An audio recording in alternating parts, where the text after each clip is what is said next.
Welcome to episode 32 of Miscellaneous Discussions. We are live from Dallas, Texas. Shane McMahon versus The Undertaker in a Hell in a Cell match. Nick, what are your thoughts here? Nick, look at me. Nick, look at me. Come on, man. For the love of mankind, it's episode 32. And it's a special one, because this podcast is all elite. 3, 2, 1. Boom, let's go, ignite! I don't fucking know the lyrics. That's not the theme. Oh. After the big signing of Mark Henry, don't question my heart. I heard you've been looking for me, but yes, that is exclusive news here from Miscellaneous Discussions. AEW Rampage is going to be the reboot of WWE ECW. You know who's going to be the top guy there? Not Christian, Eddie Kingston.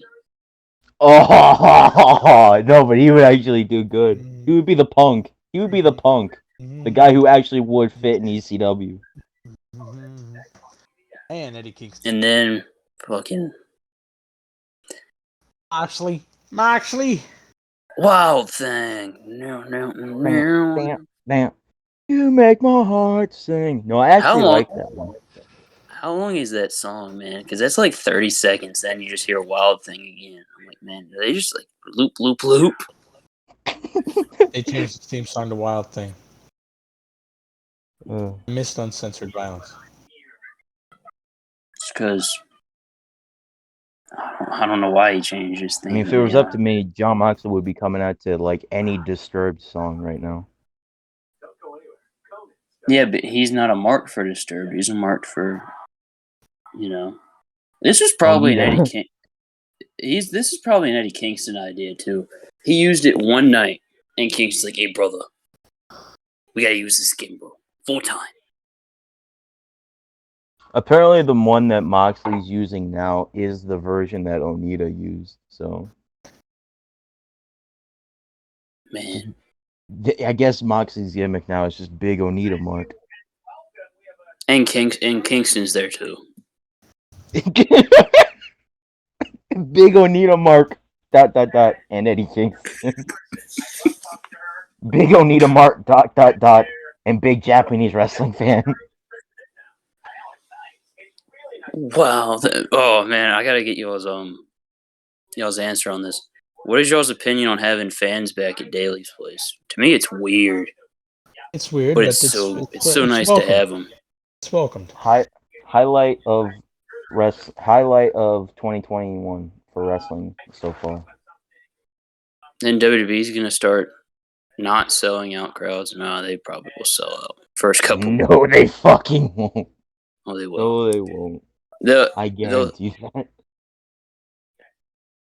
WrestleMania, they couldn't even fucking reach what the number they wanted. Are you serious? Yeah, they wanted 25,000. They got like 17,000. Damn. Well, originally they wanted like 45,000. That's crazy. I thought they would sell out just because it's been a while. Like, first show in front of fans in over a year, you'd think, right? Well, that build. Yeah. Oh. You have 5 weeks to build up an entire world title feud. Go. All right, here we go. Bobby let's break him up. Let's Hurt Business, you're not helping anything here. Get out of here. All right, fellas. We're going to have Kofi Kingston. Benjamin. My God.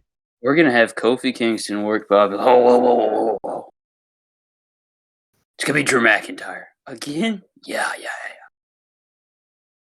This is what the people need. If I have to watch Drew McIntyre eat another loss, I am going to be so pissed. No, and then he's gonna eat another loss and then challenge him again. Yeah, that's true. That's very true. I think he'll win the title in the cell. You might win it at SummerSlam or Money in the Bank, because Money in the Bank's gonna be the first pay-per-view with fans. He's gonna win the Money in the Bank, and then he's gonna win the title. I'll tell you who needs to win Money in the Bank. Buster Black. Well, I was gonna say y'all want to go big. Didn't say that. Oh, we doing big things, big belts, Big big belts, big rings, rings, bigger bigger than you ever seen, big as big could ever be. Immigrant. Well, he's winning the $1 million title, maybe. No, dummies. No, dummy, No, because that belt belongs to L.A. Knight. Dummy. Yeah. LA Knight sitting there cutting a promo like Ted DiBiase Jr. doesn't have like Ted Sr. didn't have like 4 sons that couldn't live up to the $1 million legacy, but LA Knight can. Because L.A. Knight is bigger than all those dummies. Yeah. He just lost to Jake Atlas. Yeah. Oh God, I've had enough. I'm gonna save that. I'm gonna save that for next episode because I want to keep this AEW. But my God, I hate June.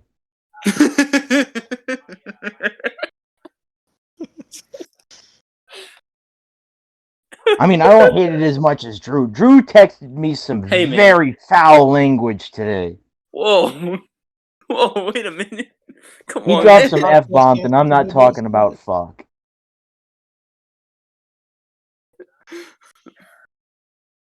Nia Jax I said, Drew, that is very distasteful. That is not politically correct. No, this had to have been a fake tweet, but Nia Jax apparently said since tomorrow. There was this. Somebody posted this. Nia Jax saying, "Since tomorrow is the beginning of Pride Month, I want the WWE Universe to know that I am pansexual." And AJ Styles said, "Licking the pans clean does not mean you're pansexual." Hey, Drew, did you like that AJ Styles promo I sent you? The Dusty Rhodes one? Yeah. Yeah. AJ's hair looks weird, though. When you hear the homophobe gimmick, yeah. He said, So it says it's tag team week in the WWE. It was the best twin tag team ever. You got the Bella Twins, okay. Usos, that's fine. Jim and I. My favorite twin tag team is AJ Styles and Omos. But yes, for sure. So let me explain this promo that AJ Styles cut on Dusty Rhodes in TNA. My gosh. Mike Tenay, Don West are talking, and you just hear AJ Styles, "Hey, sugar shits, you want to applaud something?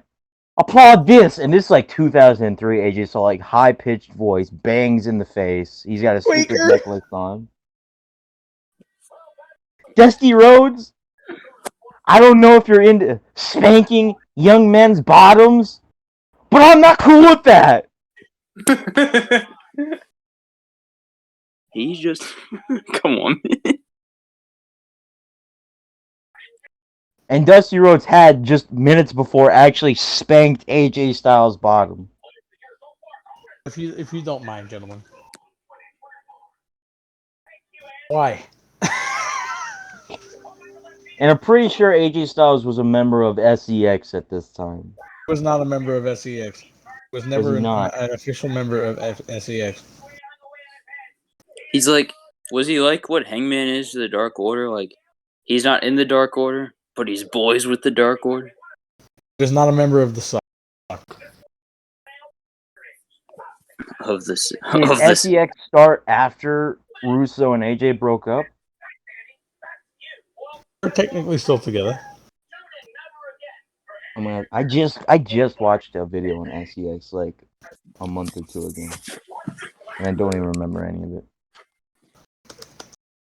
Even turn off. Oh God. We still haven't talked about AEW yet, but it's been good. It's been good. I've liked it. Have you guys been liking AEW lately? Because I have. Yeah. I still haven't been watching. I think it's been good. I think even before Daly's Place had fans in, I think it's been Before, I think the fans have helped because I didn't think I thought Double or Nothing. I walked after that pay per view. I said, "Man, that pay per view was really good." But before that, well, since NXT moved to Tuesdays and I've been watching live, I was just like, "This show's okay." It's Yeah. not the way people are saying it. It's their Bible, but it's Trust me, it alright. wasn't bad like Monday Night Raw. It wasn't like my least favorite show, but it wasn't my favorite show. It was like smack dab in the middle. But like when I watched on Friday, I'm like, this is a fucking wrestling show. This show kicks all the ass. I thought I needed Dynamite because I thought SmackDown fucking sucked last week. Yeah, it did. I fucking did not like SmackDown besides like a Roman Reigns.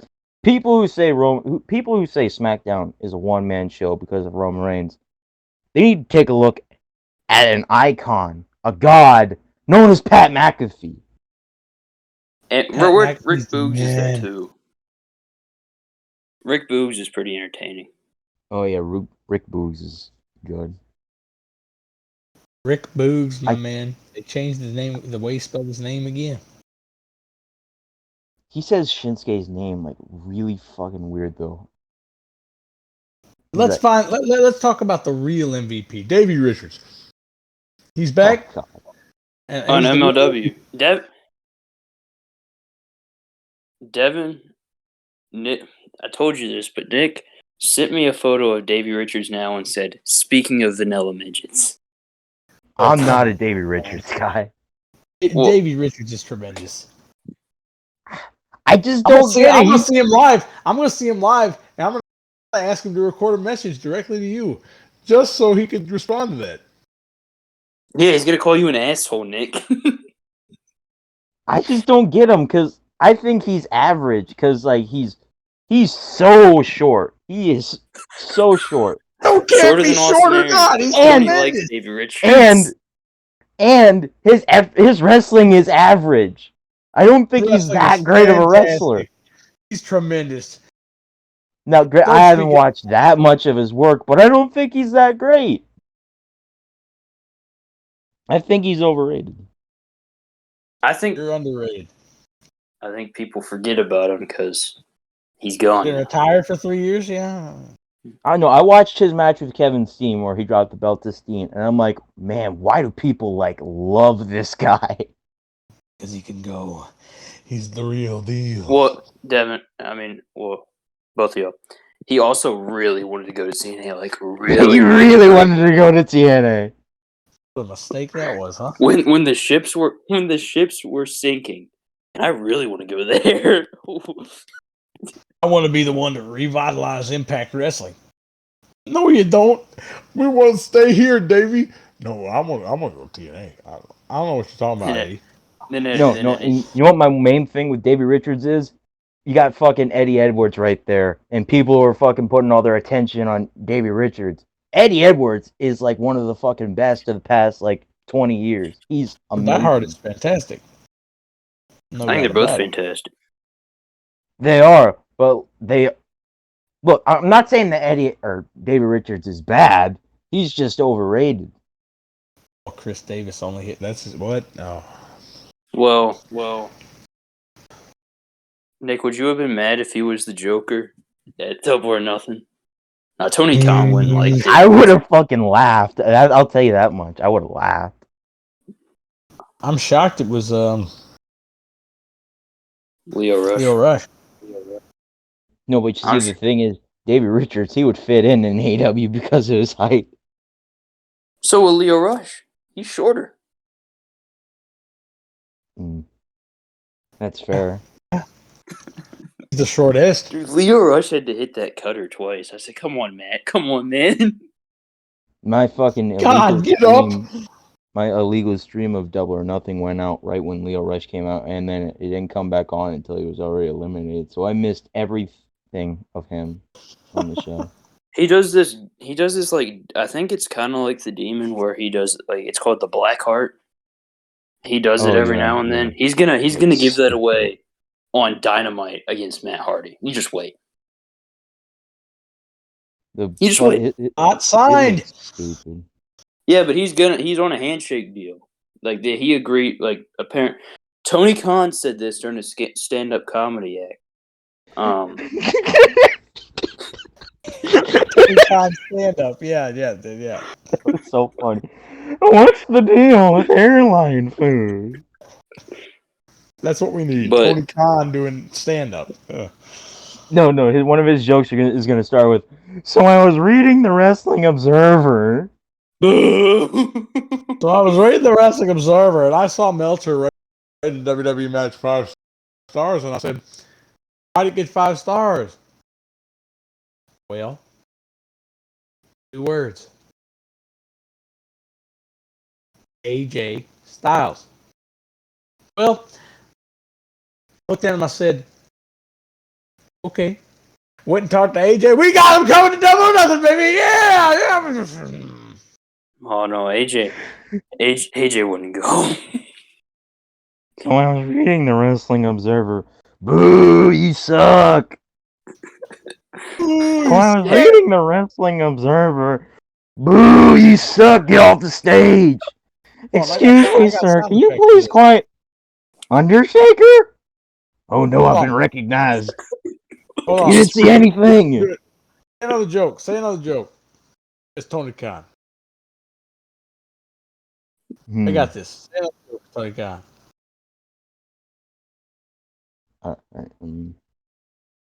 There's only one Khan. So that Nick Khan guy, huh? What a real clown, right? Fucking. That dude probably shed his pants when he read that they were talking about a partnership or something. So, No! Tony Khan on the stage. Something came in the mail today. What's that? Oh, come on. Oh, come on now. Tony Khan would cry. Hey, Tony Khan, what? Ligma. Ligma what? Got him. No, fucking Tony Khan's talking to somebody about. He's like, man, Naomi, what a beautiful woman, huh? And Jimmy Uso goes, beautiful ass whooping you got, Us.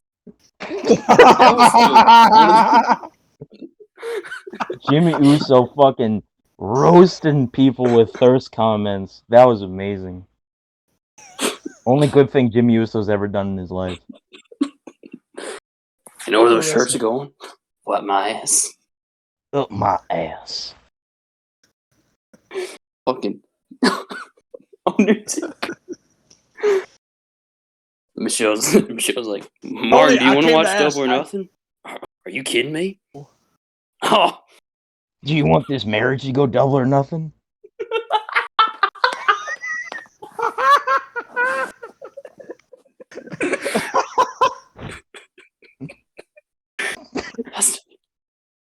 You take. Terry's like, I guess I still got that passion. Listen. You're either all in or all out. And if you want to see me in full gear, there's only one Khan in my life, and his name's Nick. Only one Khan in my life. That's Kotal from Mortal Kombat. I bet you. I love that boy. I bet you Mark Henry and Big Show are like, Mark, it's so nice over here. Yeah. I ain't going. I ain't leaving. I didn't leave for WCW, you big dumb bitch. And I ain't leaving for the AEW. I can kiss my ass. What if I told you they're giving you what if I told you they're giving you guaranteed health care? Well, shit. I'm in. I mean, I already replaced my hip. What do I need health care for? No. I know the real reason Mark Henry left the WWE. Because of something that Drew sent me today. Mark Henry left the WWE because he is salty over L.A. Knight. He said, "Stop Call being LA like Knight. The Rock." I said, "Listen here, dummy. I said, why don't you stop being an asshole? Portraying Vince. Mark Henry thinking that his opinion is still valid after what he did this past Sunday at Double or Nothing. And then trying to make me tune into Dynamite by saying, we'll hear from Mark Henry. You know what that makes me want to do? Not watch the show. You know what makes me do? Vomit. Was that Tony Khan saying that? No, my voice just cracked.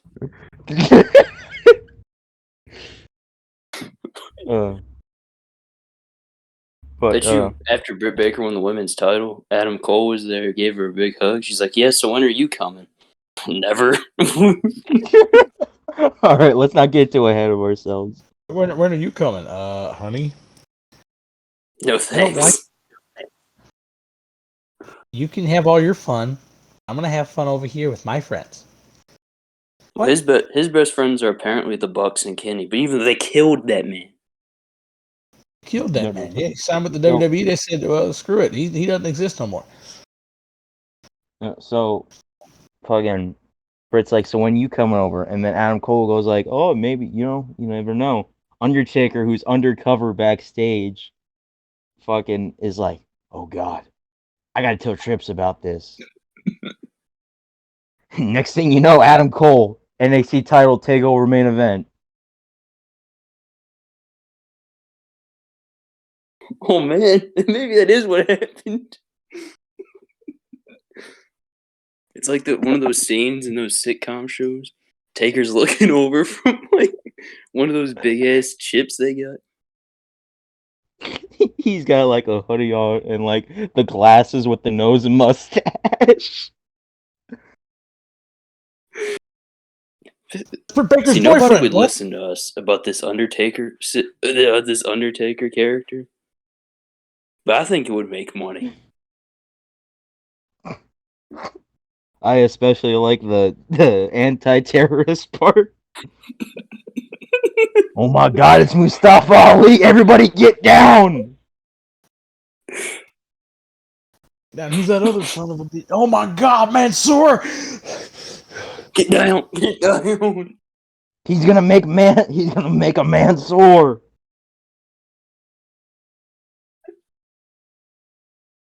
All right. But to get back on track, Double or Nothing was really good, and I didn't watch Serena D versus Riho. I heard that was really good. It was good. It was solid.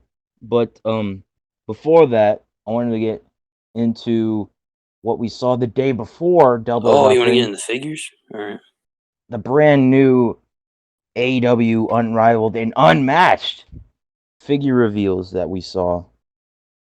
We saw a lot of great shit. A lot. First thing that we saw was the brand new AEW Wrestling Buddies. Drew, are you gonna get some of these to have them go with your Brawling Buddies? Have some new guys invade the territory? Have Cody work Sheamus? Darby Allin versus Ryback? Taurus versus Ryback. For the Ryback title? Mm-hmm. Ryback Heavyweight Championship of the World. The belt that matters. The Ryback title, that might be like, that's easily the best thing ever in the history of the Brawling Buddies. The fucking Ryback title. And then you got The Rock versus Luchasaurus and John Cena, Kenny Omega. Kidding me? And Kenny Omega, what we also saw with this Kenny Omega Brawling Buddy, or Wrestling Buddy, whatever the hell they're calling him. His unmatched, wasn't it? Sorry. The unmatched Series 1 Kenny Omega. Drew, what do you think of this figure? Oh, it's a jaw-dropping figure, like you said. I think it's an amazing figure. Easily his best figure so far, in my opinion, at least. The 7 he's already gotten. How many has he gotten? 3. A lot. No one's got more than Cody. The Bucks are getting close. Oh yeah, the Bucks have 3 sets now. Not needed. So Kenny has Series 1. This will be Kenny's 4th. If you're not counting the Series A and Series 1B, or Series 1 and Series 1B, which I don't count as two separate figures. So yeah, this will be his fourth. I think this is best so far. Head scan looks great. Attire is amazing. Just a great looking figure. Then I think next thing we what saw. Dustin told me was this is his full gear 2020 gear from that 5-star match, according to Sam. Fucking, they had 15 minutes of Sam is on here. They had a 5-star match with the time they Hold were on, let me do my breaking. Sam impression. They had 5-star match. Oh, They had a. It was five stars, 5 stars. I said, my God. LOL. I said, oh my god. I Yeah, said, and if the you give next that thing, 5 stars, I said, if you give that 5 stars, Meltzer, you're smoking a blunt. next thing we saw were final product.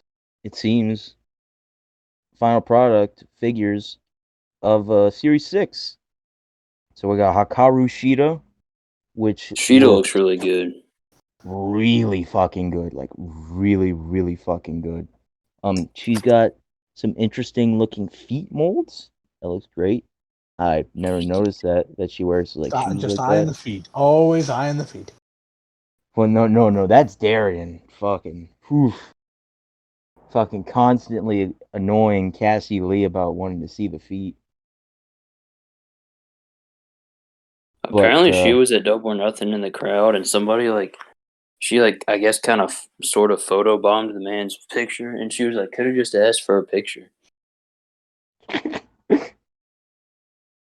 but yeah, Hikaru Shida, she looks great. Head scan looks great. Loving In the my opinion, I'm loving the Derby. I love that Darby. Yeah, get to that in a minute. We have this yeah. Shida, best women's figure that AEW has made so far, in my opinion, Absolutely. at least. There's no. That's not saying much though, because What's the Brandy and competition? Awful Rio. Yeah. Oh, we'll get to Drew. What's going to be Drew's favorite female figure ever here in a Oh boy. minute. Here we go.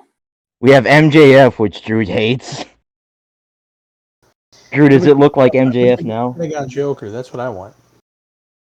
I don't know. Wait, I didn't see the Series 6 MJF. Well, that Does was it your look one good? comment on the leaked images. You were like, it doesn't Yeah, even look like MJF. I, And I thought I it did. didn't know it was MJF. Steen You didn't said, read oh my third. God. I said, "Oh, good God!" Yeah, we have MJF. I still don't think it's that great of a looking figure. We have Jake Hager. No, I but got him. I got him hurt. I got him. I I got got him. him I hurt. got him hurt. Show the world I'm gonna hurt. We have Jake Hager, which the only good thing about this figure is the short sleeve hoodie, which looks awesome. But the Jake figure, Hager's figure looks like crap. Both of them do.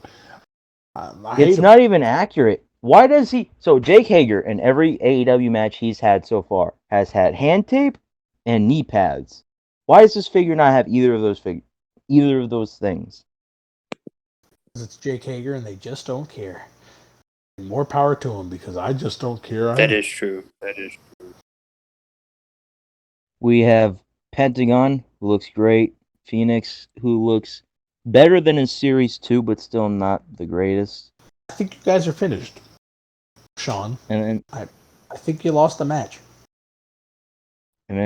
we have the Amazon exclusive Chris Jericho, This is like which six is figure. What? which is the exact same as the Series 6 Chase, but with a different color jacket. And from this photo, looks like it might not come with the AEW title. I Drew, actually you really picking like this his one up? Series 6. I like his Series 6. That one's alright. I don't like. I want to get an AEW Jericho just because, but none of them. Excuse me. None of them look that great. I agree I with don't you, know. but if I had to get one, I'd probably get Series 6. I don't know which one I'd get.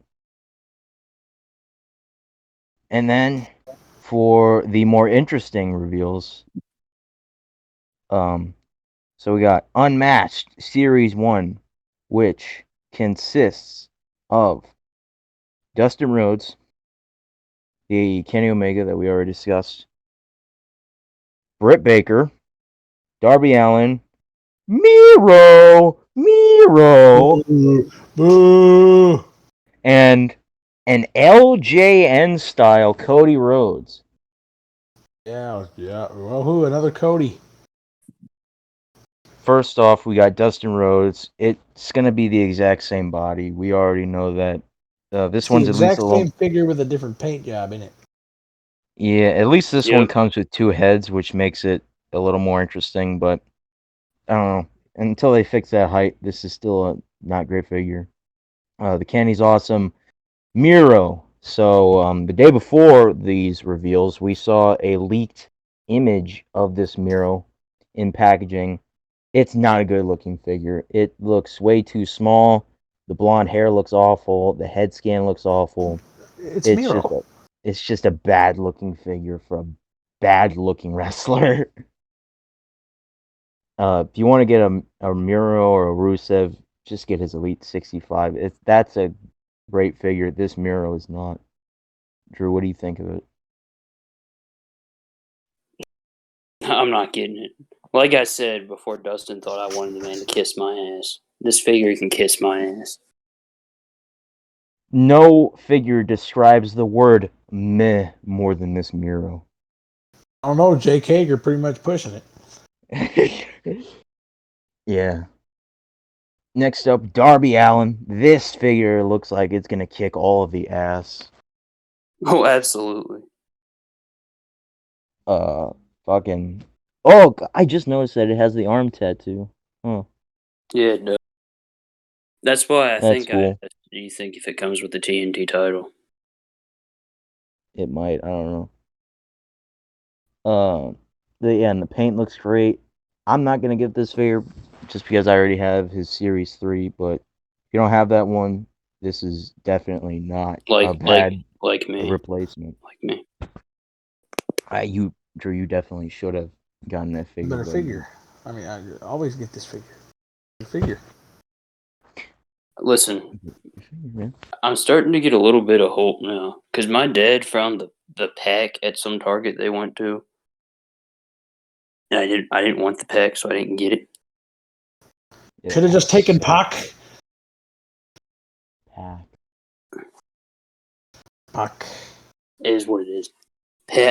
Pack, Adrian Neville, King of the Cruiserweights, Break Orbit. I didn't get it. I've only seen Riho.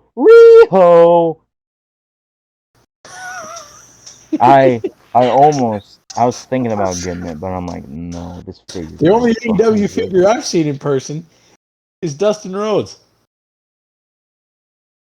I would maybe get Dustin because at least I like Dustin Rhodes. You ready for that big bull rope match? Him and Nick Camarato.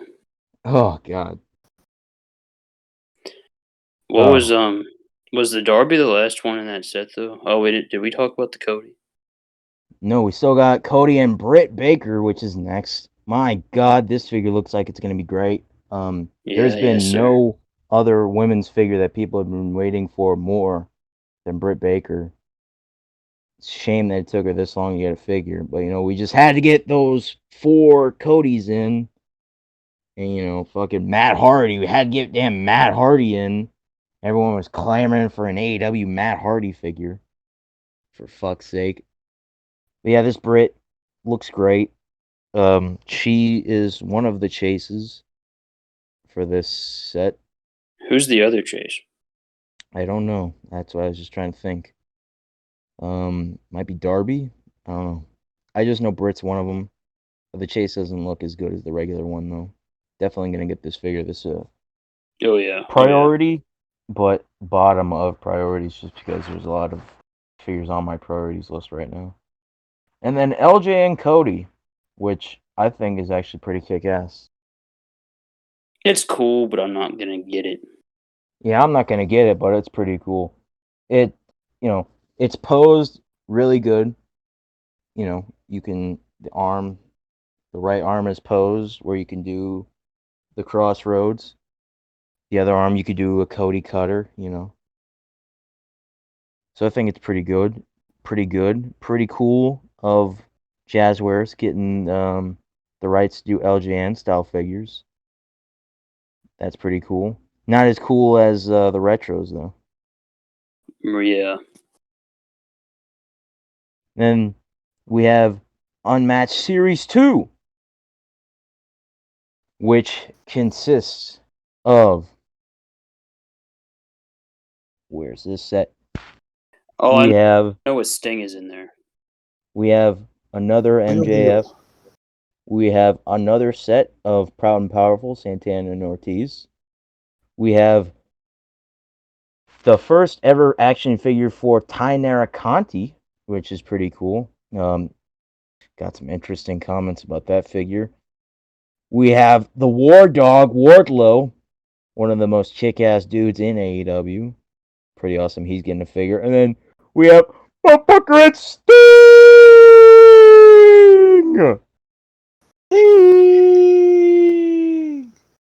You know what? Speaking, I gotta get something off my chest. Where the fuck is my Tony Schiavone figure? It's bullshit. Absolute bullshit. We're gonna talk about this later, but we're getting an Aubrey Edwards before Tony Schiavone. That's a crime.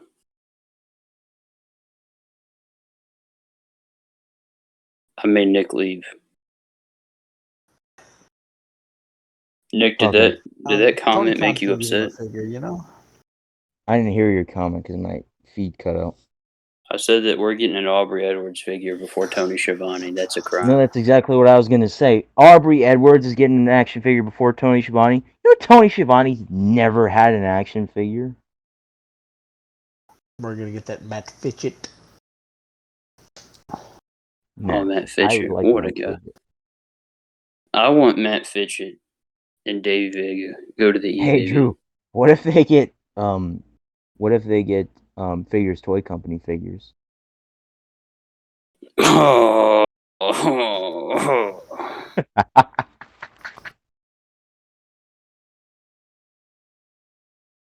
You still need to get that Roderick Strong. No, I'm not paying $15 for that. That Roderick Strong that doesn't look anything like Roderick Strong. Yeah. It's Sam's just a like, square. It's just a square with a generic face on it. Sam said, "You're a fake fan if you don't get this." And I'm like, yeah, but that's not a Roderick Strong figure. You need to get Roderick Strong and Adam Cole, Old Man Fish, and Kyle O'Reilly. Well, Old If Man you Fish really is, want to I'm pretty complete sure this UE collection. his head scan is pretty good. I think I do like No, Bobby Fish. Drew. If you got that fucking basic Adam Cole, you got to get the Figures Toy Company figures. You know what? Good point. I got the Roddy basics too. At least those are decent. Adam Cole, man. My God. I want to talk about figures that suck. Those Ring of Honor figures are horrible. Yeah, those are Figures Toy Company. Yeah, they all suck. Except their Chris Hero figure, I didn't think looks bad. I thought their Chris Hero looks good. Some of their figures look good, but majority of them just look like crap.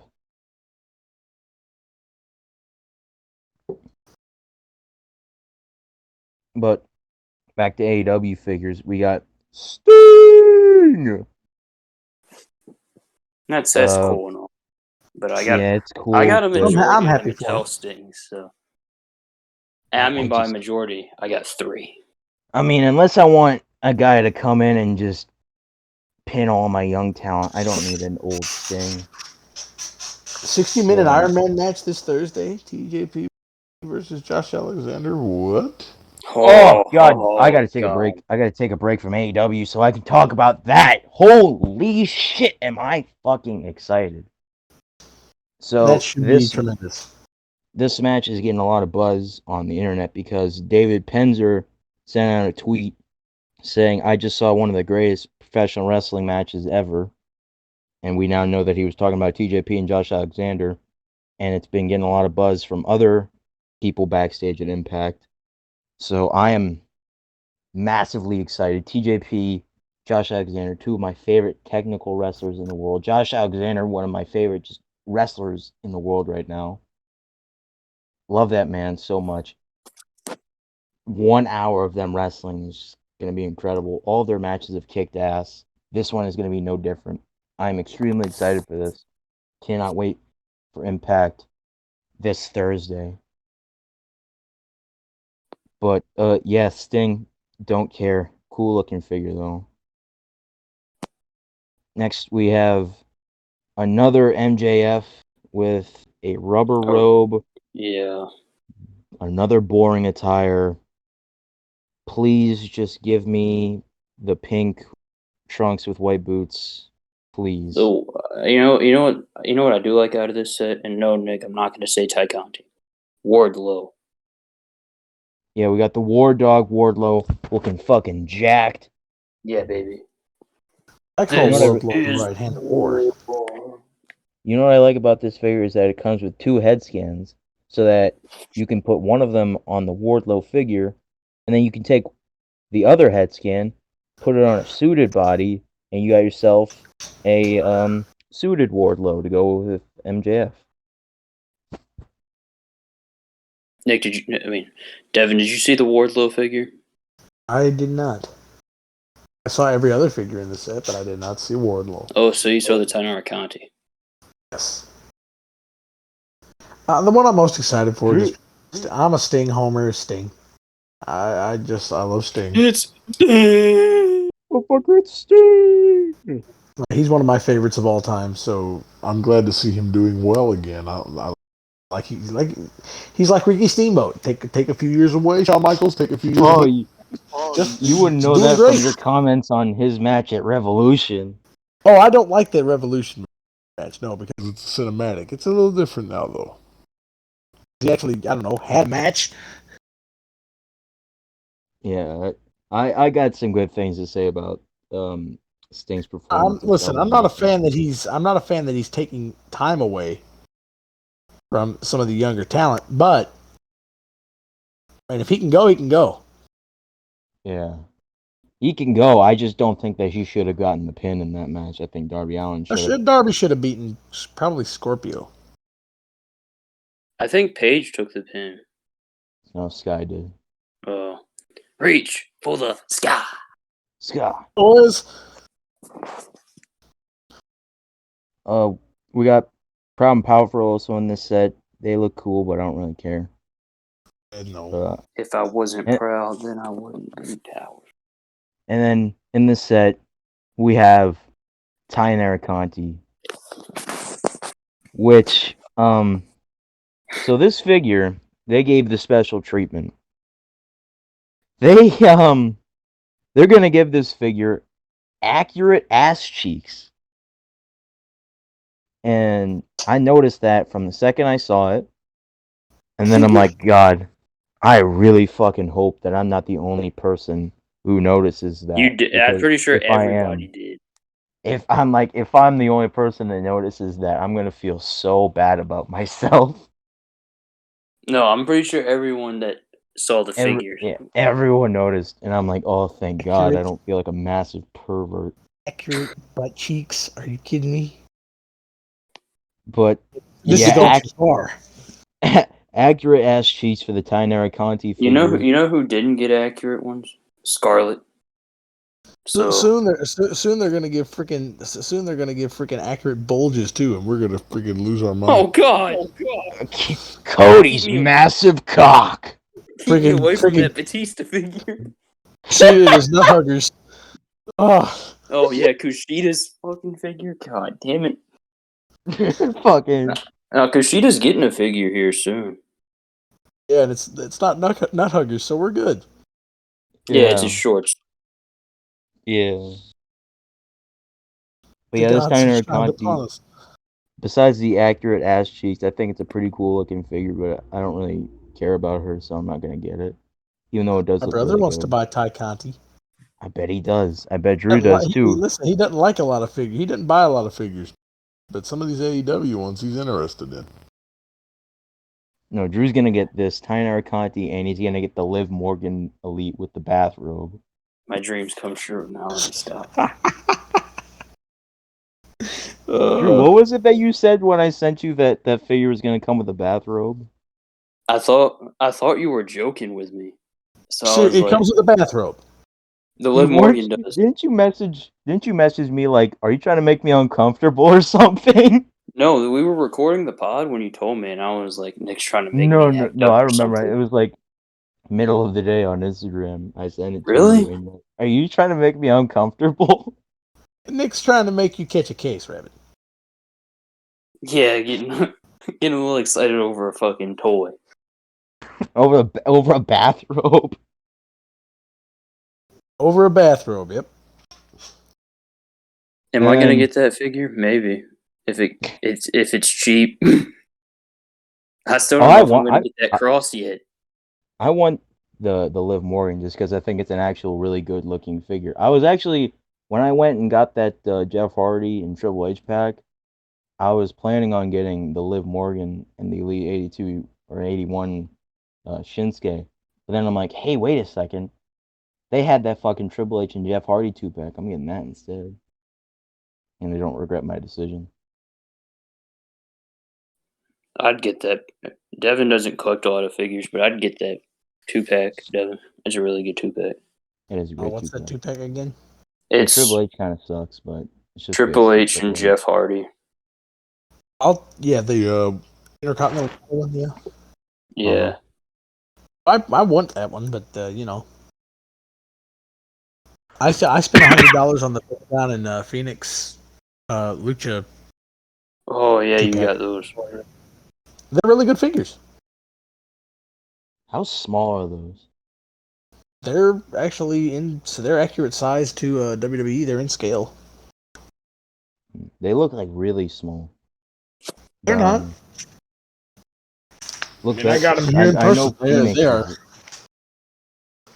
They are in scale, but I mean, come on. They're also pretty much significantly shorter than guys too. They're not tall people. The one thing I don't like about those figures is that Penta and Phoenix have the exact same legs, and it looks bad on Penta. His legs look really skinny. These are. It looks like the Pentagon. It looks like they're 5-inch, which is not horrible.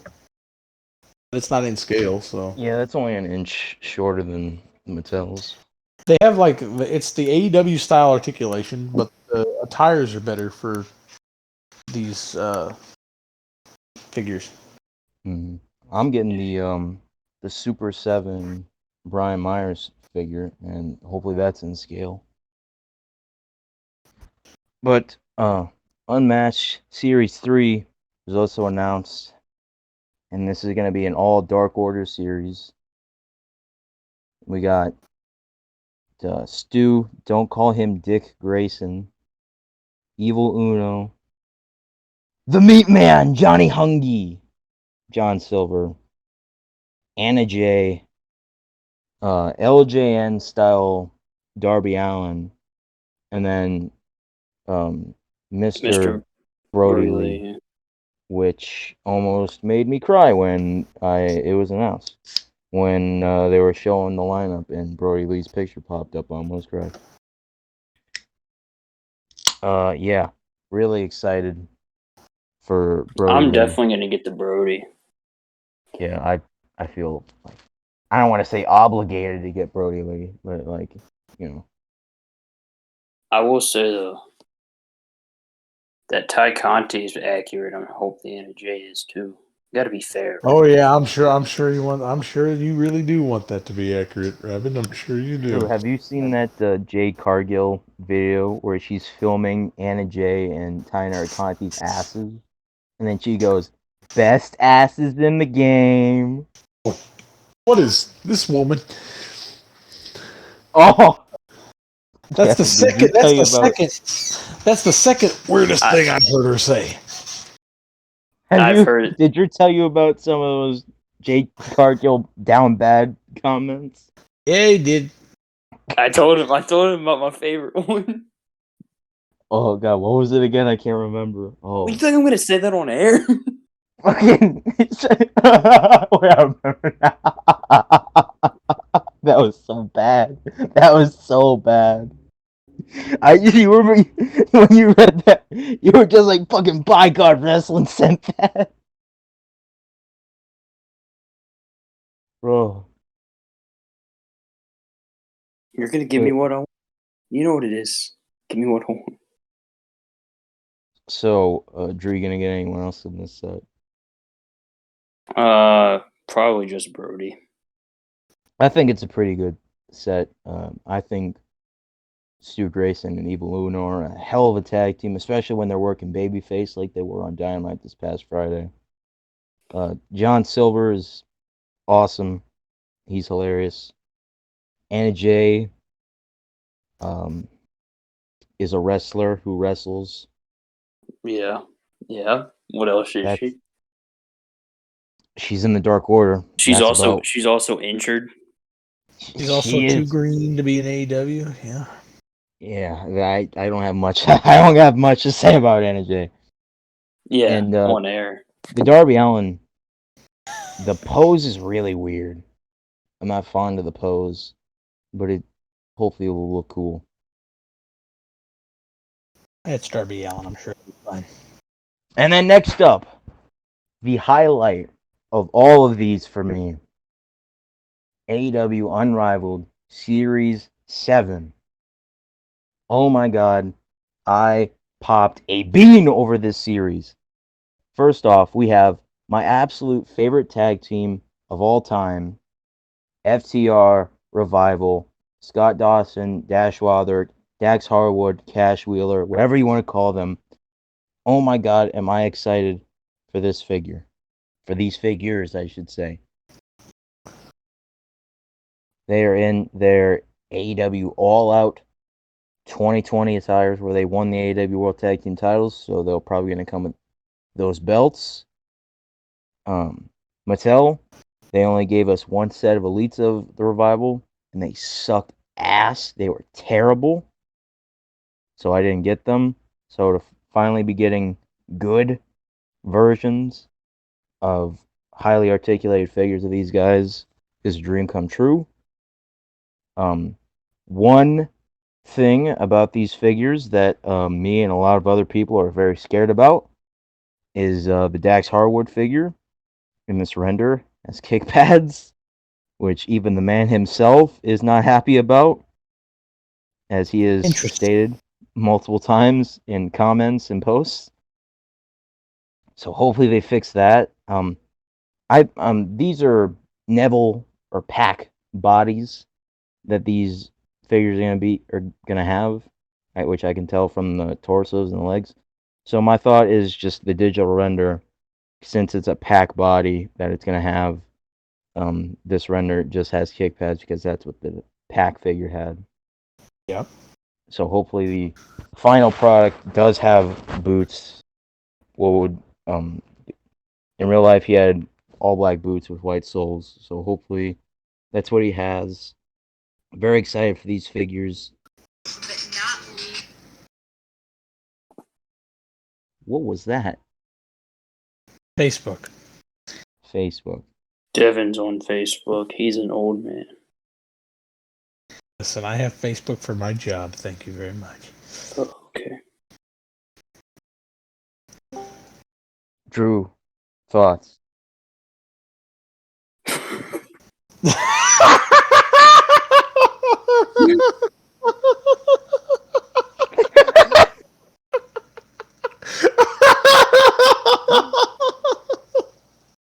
Like a fucking cave in here.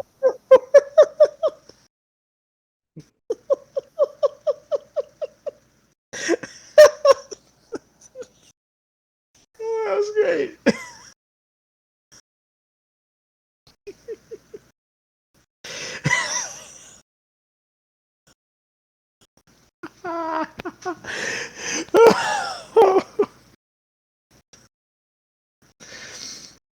Oh. All right. Good lord. Back on track. Drew, thoughts on these FTR figures? I'm excited they're getting figures. I just don't know if I'm going to get those figures, to be honest with you. I mean, whether they suck or not, I'm probably gonna get these. Even Yeah. if they suck, I probably will still get them. If they're amazing, I'm definitely like instantly pre-ordering them. But even if they Hmm. suck, I'm probably still gonna get them and just fix them up.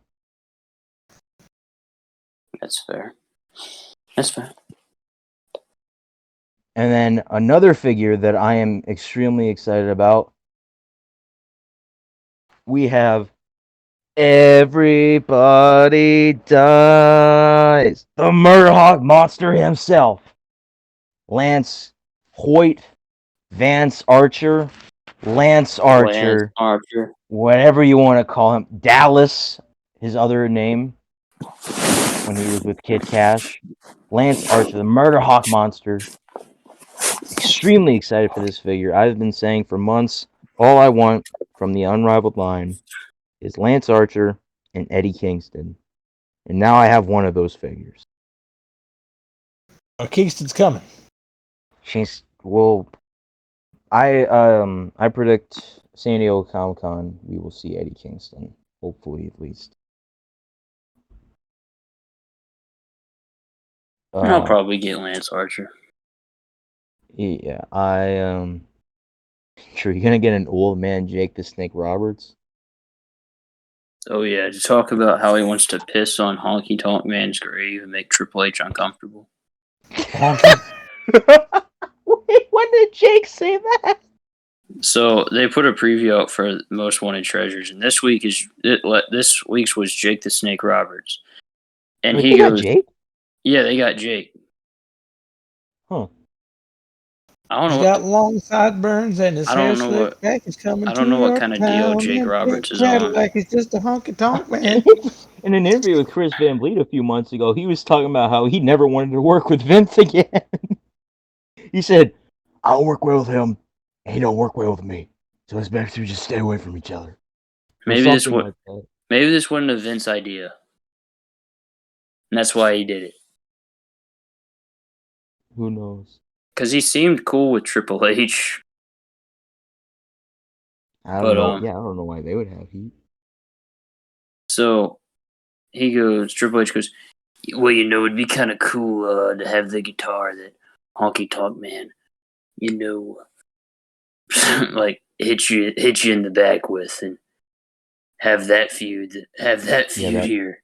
that ungimmicked guitar that gave Jake a terrible concussion and got Jake addicted to painkillers and sent his life into spiral for like 20, 30 years.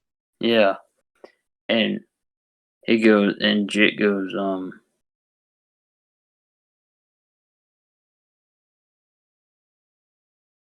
on. He said, "Oh, that's a feud that hasn't ended yet." And Triple H goes, "Oh, it hasn't." Oh, it hasn't. And he goes, "Yeah, hopefully I live long enough to urinate on his grave." And Triple H just started laughing. But it wasn't like a "oh shit, that's funny" laugh. It was a "oh shit." I mean, if a guy fucking ruined my life, I'd fucking put a piss on his grave too. Next up, we have third set of the Young Bucks. One thing that I have to say about these figures, they gave them both their worst heads. The series, everyone loves the series 1 Mad Head and the series 3 Nick Head. So of course, for this third set of Young Bucks, they gave us the series 1 Nick Head and the series 3 Mad Head. You know what's something I realized? Why the fuck did they make the Young Bucks figures so ripped? That's a good question. That's the most inaccurate thing about all of the AEW figures. Like, That is a good question. the Nick Jackson is more ripped than Pac's figure. It's so inaccurate. It's called wishful thinking. It's called we're EVPs. You have all the say. I want abs. I want 10 packs. Okay, and I want abs. I want roof. a good hairline.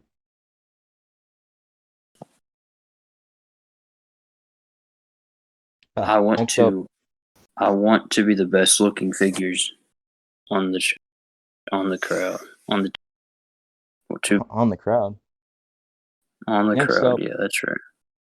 we have Drew's favorite figure, possibly of all time, his favorite wrestler, the one and only Nyla Rose, the native beast, That Nyla Rose. no, we need to talk about that. That figure looks weird. Native breast. Why does it look like a fucking midget? Looks like a leprechaun or something. She looks like an evil troll. Oh man. So, Drew, so I know you're gonna get at least one to open and one to keep mock, right? I'm not getting any Nyla Rose figures. That's don't try and deny. When you saw this figure, you cried. No, I You were like, didn't. you're like, I. This is the most beautiful thing I've ever seen. No. You said, man, they really captured her beauty.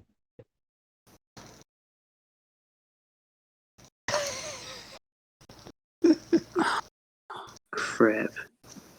He's exasperated. What do I say in this predicament here? You just keep your mouth shut and move on. Yeah, let's do that.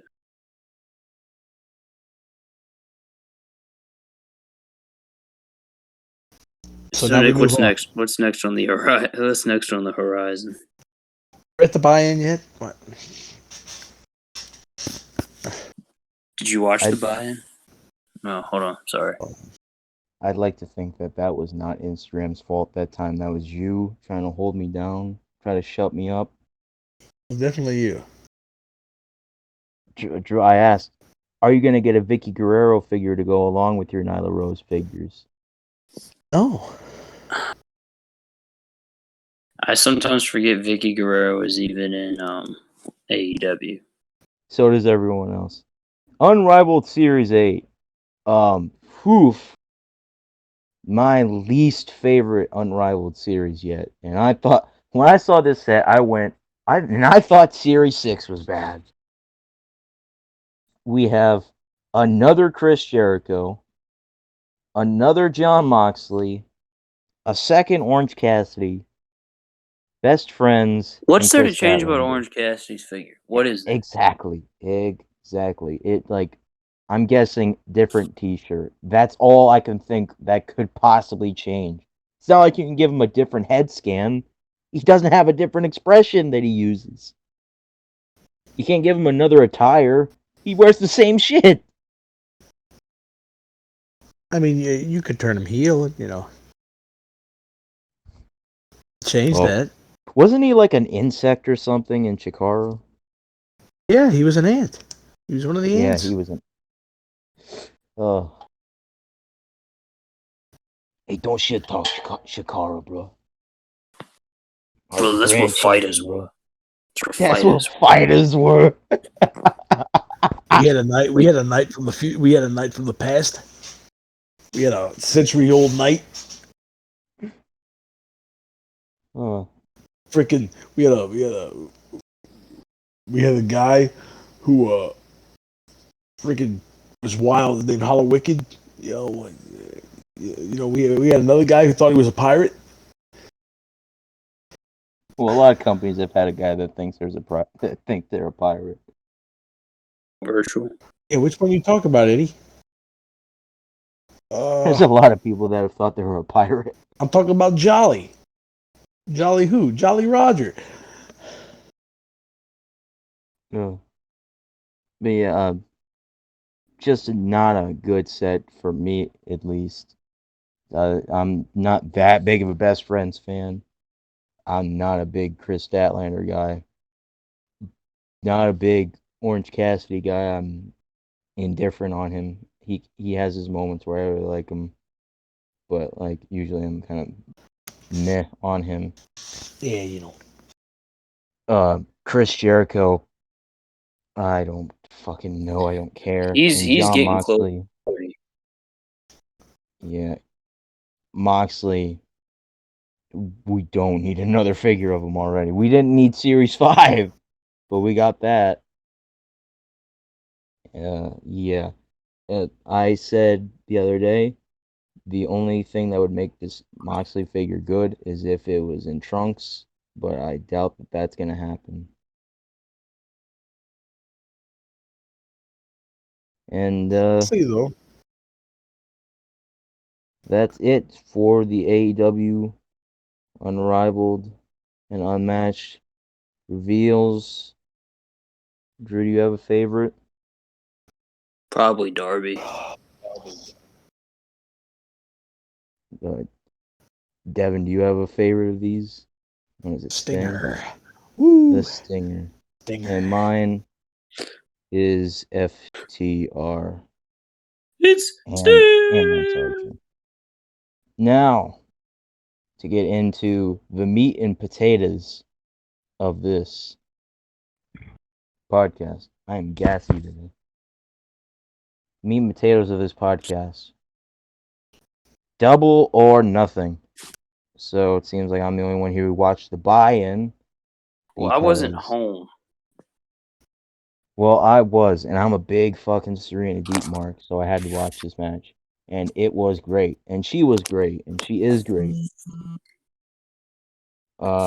Serena Deep worked like a really aggressive heel in this match, which really caught me off guard.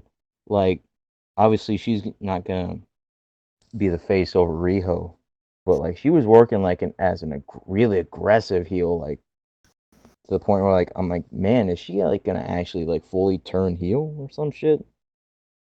I mean, it wouldn't make any sense if she did because Britt's the champion now. And why would you not do Serena Deep versus Britt Baker? You know? Oh, well, that'll Serena happen Deep's- on Dynamite.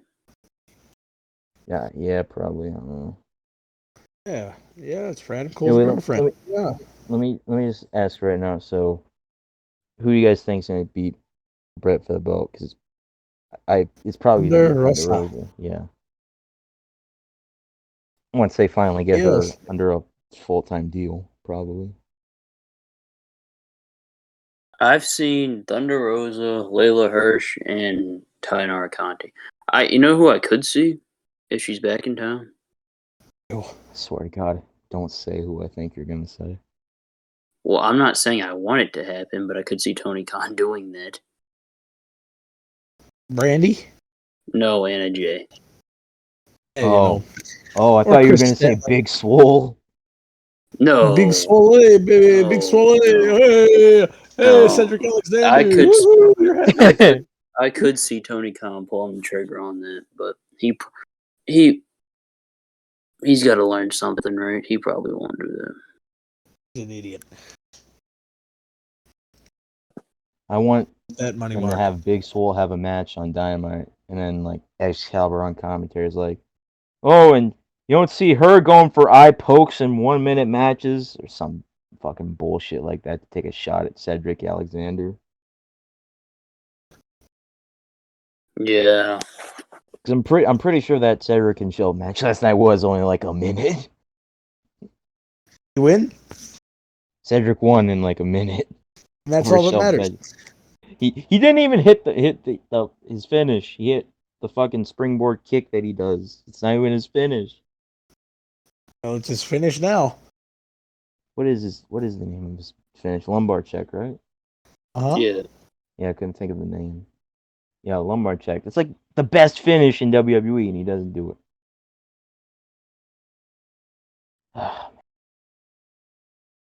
Probably But on the yeah. banned moves list now. Oh, then fucking Roddy's fucked because his moves pretty fucking similar. Who says Roddy's going up, man? But he's going up. There's a lot of NXT superstars going up, and he's one of them. That's why they said, listen, dude, you can stay at home, spend time with your son, because you're going to be having a lot more time with him when you get on the road. Drew, what if we hear in the news Roderick Strong was quietly released a few months ago when he went off TV? I would cry because there's like nowhere I want to see him besides NXT. He said, "Hey man, I'm going back home to Ring of Honor," and you're just God. fucking bawling. No, Man, I'm gonna face Rhett Titus. Everybody would be like, dude, you should be so happy. Tony Khan signed Roderick Strong. And I'm like, no, I'm not happy. In fact, I'm sad for him. In fact, I'm pissed off. In fact, I called Tony Khan up and said, hey, motherfucker, next time I see you, I might get arrested for killing you. And then I'll call Triple H and be like, hey, man, I just killed Tony Khan. Neighbor signed this motherfucker back right now. He's like, yeah, but he's getting paid a ton of money. Yeah, he's worth all of it. You make him the champion right now. Fucking Undertaker's like, I mean, it was my call. All right, Taker, you got it. Ronnie, I don't want it. You're in. Now get the back here right now. Okay? You just get back here right now. We're gonna give you the title. But I don't care what you want. You're coming back to New York. You hear me? And fucking Hickenbottom's in the background, like, what?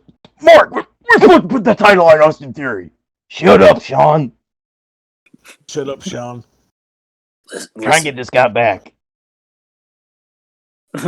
Fucking Roddy signs on the dotted line. Taker goes, listen, kid, you're not going to be world champion, but we'll find you a place. Put you in a tag team, you old man fish. Wait a minute. Wait a minute. I was told I'm getting the world title. No, I said we're going to put the belt on you. I didn't say which one. We won't put you on 205 Live, kid.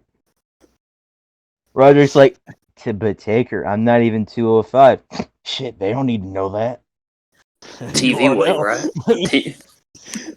Fucking what if they put old man Fish in his big fat old man gut on 205? Legend.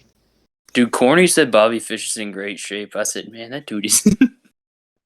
He looked so fat. Dude, the other week I'm like, when he had that shirt on, I'm like, he doesn't look fat or buff, but he looks bigger. And then I saw him without the shirt, and I'm like, oh no, he looks fat.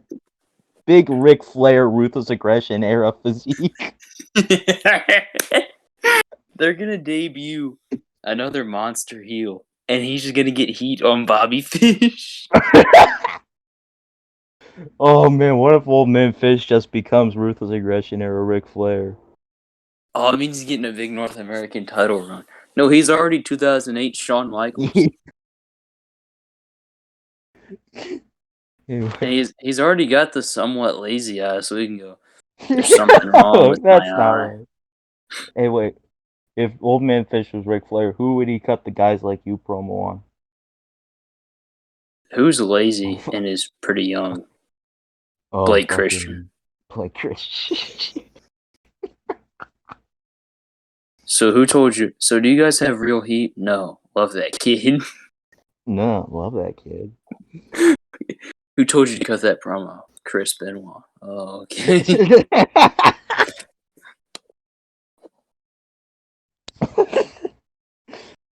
Cut that promo, Marty Jannetty. What?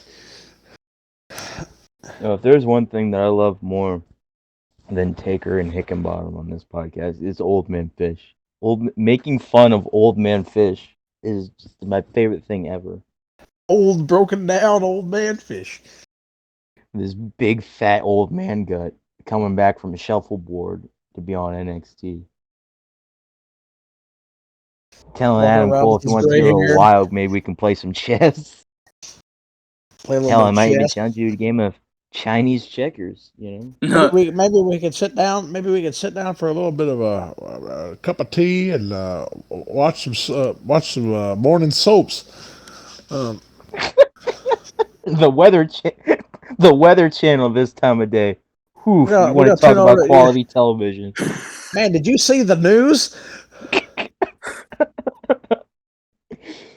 No, Bobby, I didn't.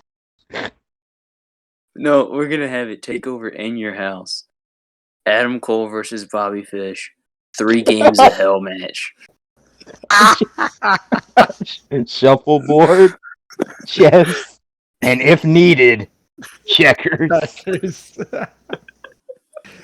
No, it's he's an old man, so it's friggin' it's a shuffleboard, chess, and if needed, old maid. It'd be like Adam Cole sitting here. So Bobby goes in chess. All right, it's your go, Adam. Dude, I don't even know how to play this game. Checkmate, I win! Fucking Ah! Adam Cole's like, dude, why can't we play like COD or something? What are you talking God. about? This cod? I'm not playing a fish. That's what I was gonna say. Why would I play my own kind? I don't want to play a fish. I am a fish. Roddy's sitting here like, all right, Adam, you get about 30 seconds for it's Bobby's turn. Oh, what are you Yeah, Roger talking Strong's the about? I'm so referee. confused. Adam's like, what are you talking? I'm so confused. I would love to hear the commentary for that match. Wait, Barrett, like, Vic, what in no, the Vic, hell? Vic and Beth are taking it so it's serious. It's chess, so they go. Bobby looking at the board, awaiting the next move. No, you know That's who? Vic. That's Vic and Beth. and But Beth. then Wade Wade is Barrett's just yelling. like, what in the bloody hell is this? Why can't we have a wrestling match between these two? I signed up for a wrestling match, and I've got some bad news for you. This crap isn't gonna fly. He's like Pat McAfee on Raw. I've been told I need to put this show over. I need to give me something worthy of putting over before I put this I show sit over. here. I get paid to be here, and even I hate it. I know, it's horrible. Hey, JBL, you fat ass, what are you doing here? I don't know.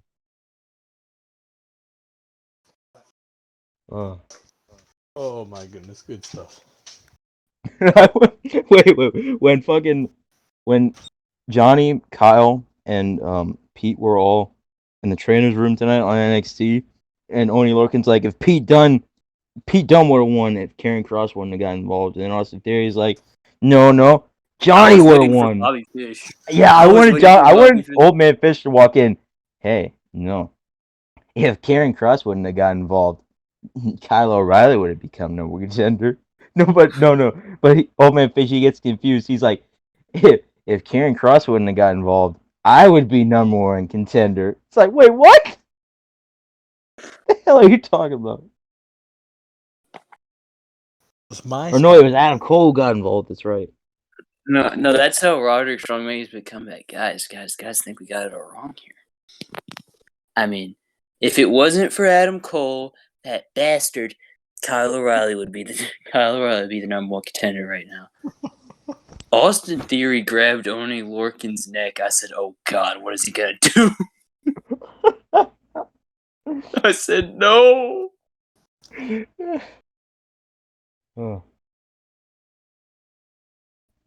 All right. Double or nothing. Serena Deeb, Riho, great match. On to the show. It opened with Hangman Adam Page and Brian Cage. Page and Cage are in a rage, as Jim Ross said. Who Fuck, would have man. thunk it? Fuck, man. Great fucking match. Hot crowd. This was some fucking damn fine professional wrestling. This shit like this is what we needed after the past year of what we've been getting in wrestling.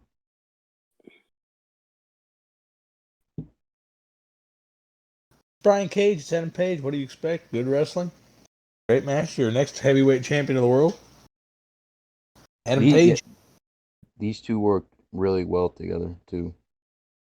All I need is Page and Page versus Cage and Cage. And then Brian Cage lost his damn mind. This son of a bitch, this bastard, put his hands on Hook.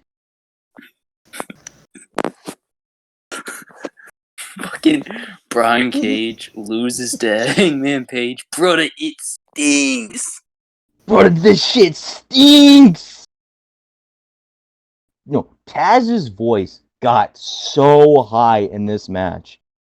When Cage was fucking telling Hook off, Taz goes, "What is he doing?" In that tone. That's like exactly how he said it. What is he doing, brother? What is he doing? He pushed Hook. But that son of a bitch pushed Hook. Oh, Dude, I forgot bet to you mention if Ricky Taz. Starks was Big pop for Taz on the pre-show. dude, he was wearing fucking shorts. Taz doesn't care. Tony Schiavone wore sweatpants on Dynamite once. And did an in-ring fucking segment. Dude, Tony Khan fucking wore shorts and some fucking Rick and Morty t-shirt backstage. I mean, guys, look, I'm just trying to promote a cool, calm environment here at All Elite Wrestling.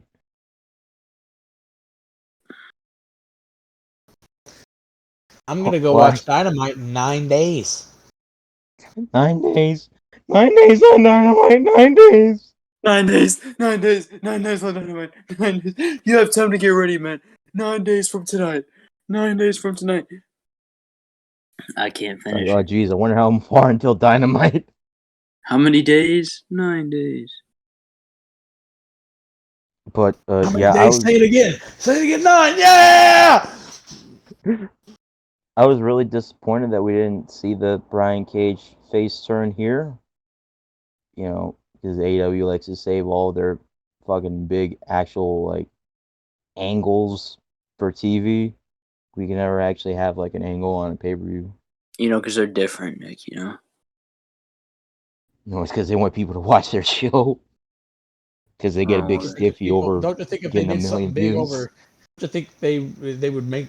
Have more people watch if they did something big on, I don't know, a pay-per-view.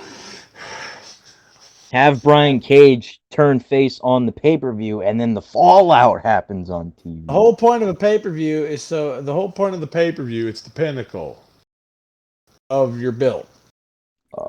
The pinnacle. well, they aren't a thing anymore. So but we'll get to that. And why it's stupid.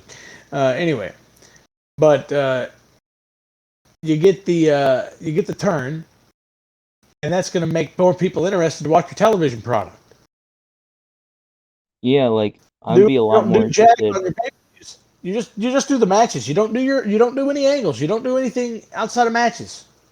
No, but they do angles when a guy wins a title. With like Darby Allin. Darby Allin wins he finally beats Cody. Finally wins a championship. Immediately gets his moment taken away for no reason to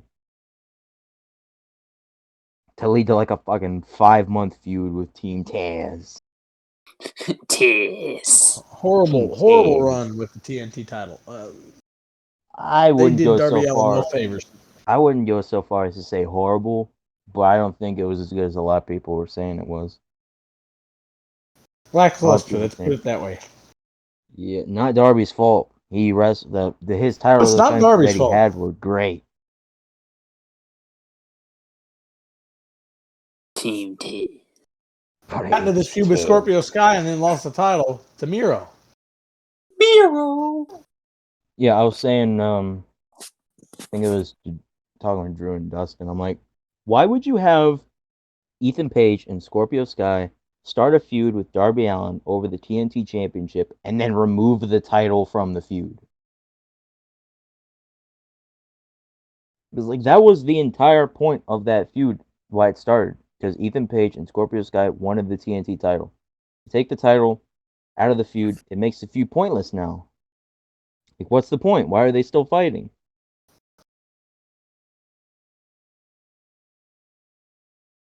Did they help Miro beat Darby Allin? I don't know if I cut out there. Did I cut out? No. Okay, good. Yeah, it makes no sense.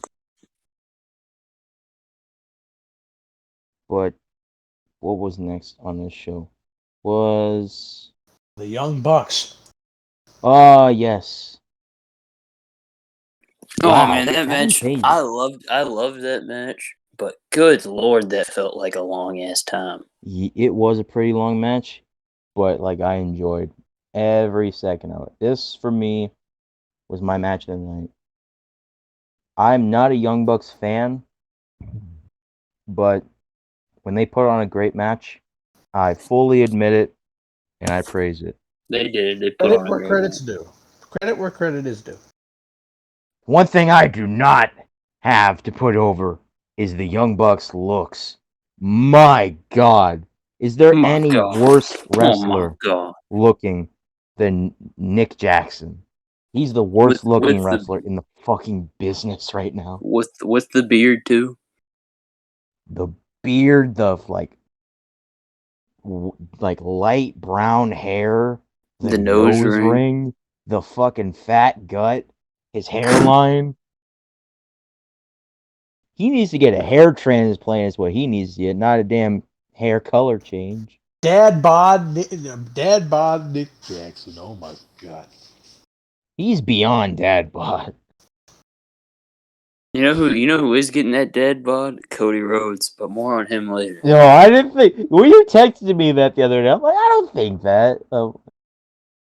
I was more paying attention at fucking Cody Rhodes' fucking cock and balls in the camera. Excuse me? He's fucking zooming in on that. I Oh don't god, whose cock and balls got zoomed in on this week? Oh man, maybe I think it was someone's ass that got a big zoom in shot. Ugh. Manny Rose did arm wrong, but I'm not gonna talk about that. Kevin Dunn. But Kevin Dunn gets some things right sometimes. Paul White's sitting there trying to work this weigh-in thing because, dude, that was so fucking awkward. and he's sitting there just sweating bullets too. He's so nervous. He doesn't need to be on TV. No, dude, and the best part about that was that he goes, "Ladies and gentlemen, Anthony Ogogo." Anthony Ogogo comes out. He's shit talking Anthony Ogogo, and then he's like, "Now, ladies and gentlemen, the best ever, the American Dream, ladies and gentlemen, Cody Rhodes." Alright, here we go. Burner. Holy Look at everyone give it up for Cody! Woohoo! America! USA! Holy moly, woke up in it slow. Cody Rhodes fucking beat Anthony Ogogo's ass for all of America. Taker said, listen, here under skies, but you know what? America. Fucking Cody Rhodes, American hero. Cody Rhodes stopped racism, baby. He stopped racism. He stopped fucking homophobia. He stopped sexism. People sit there and hate Cody, and it's because they have nothing to argue over now. Cody stopped it all. Cody Rhodes is going to become president. He's going to unite all of the countries. You want me to be honest with you? I'd Cody probably Rhodes vote is for the Cody Antichrist. Rhodes. I mean, I would so totally vote for Cody Rhodes. I don't care if he's like Donald Trump, but worse times 1,000. I'm voting for Cody Rhodes. We're gonna make America great again. We're gonna make American Dusty again. I am gonna teach you people the American dream. Oh man, this is their big plan. WWE is gonna get beat up by AEW because Cody's the president for 4 years. No, dude, he's getting 8. He's getting 8. I'll make sure of it. He's getting 8. Nah. I'll fucking change the votes like Russia. I don't care. Bet you Taker's like, man. Should be me. We're definitely going out of business now, Vince. I'll see you later. Oh my god, imagine the Undertaker as president. I'd vote for the Undertaker. I don't care. I If would you're vote for the if Undertaker. if your skin is darker than this, get the hell out of here.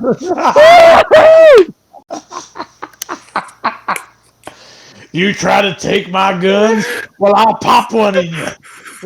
Everyone gets free guns. Free guns. Free guns. Free guns. The gas prices will fall. Yeah! Gays, be gone.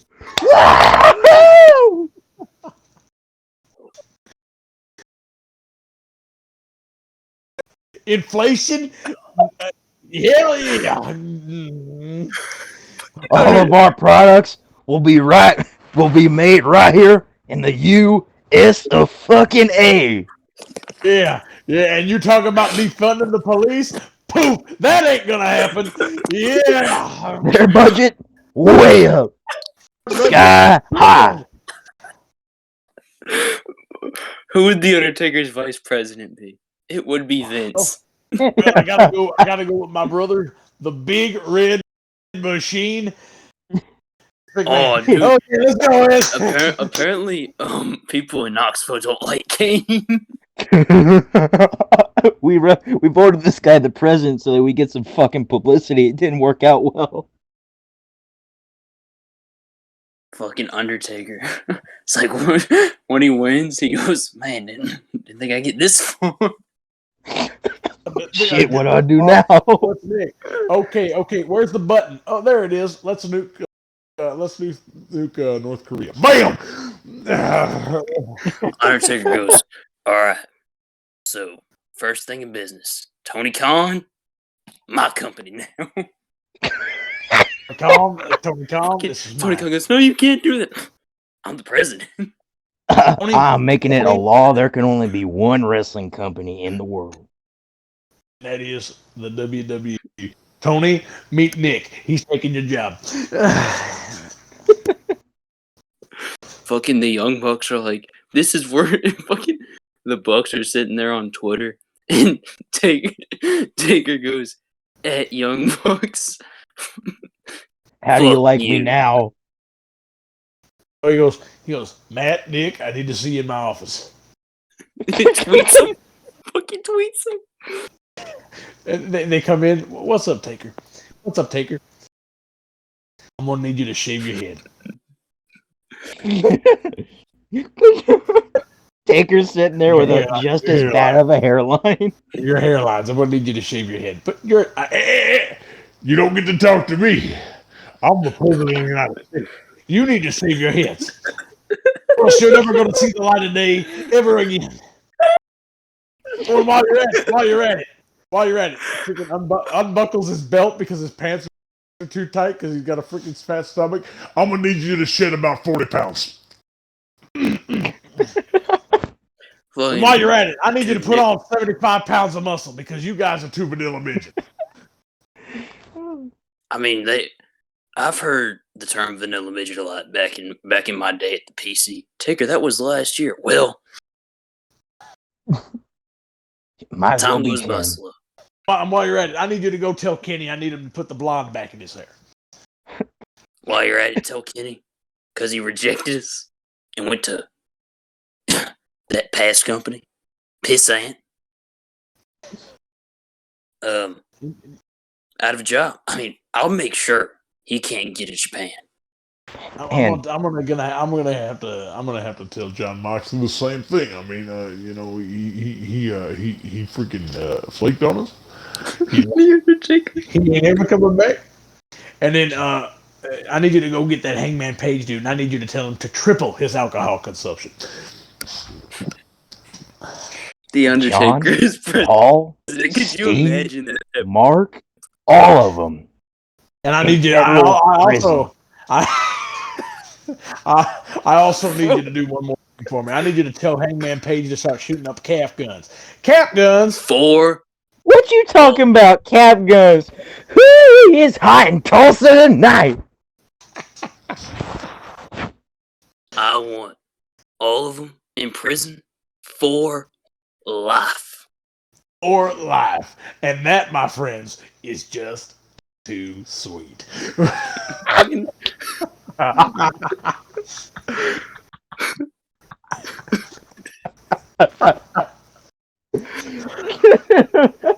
Now get out of my office before I change my mind. I want every fucking news station to be like, and here we go again. President Mark Calloway digging himself a bigger hole here tonight.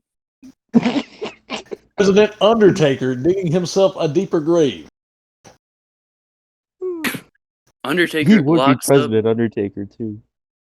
up President Calloway. Mr. Calloway, Undertaker. Undertaker issues motion to arrest House Democrats, all Republican now. Oh. President That fucking- Undertaker issues order of dictatorship. That This is fucking not a pep democracy. rally. This is That a pep rally would be dictatorship. something. I It would be something. own all of you. This is my country now. I And you mean, will all rest in peace. woo! Taker.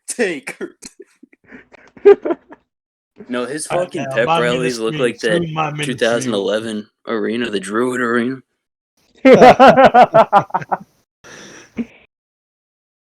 You just hear the ambiance music. Uh. Oh,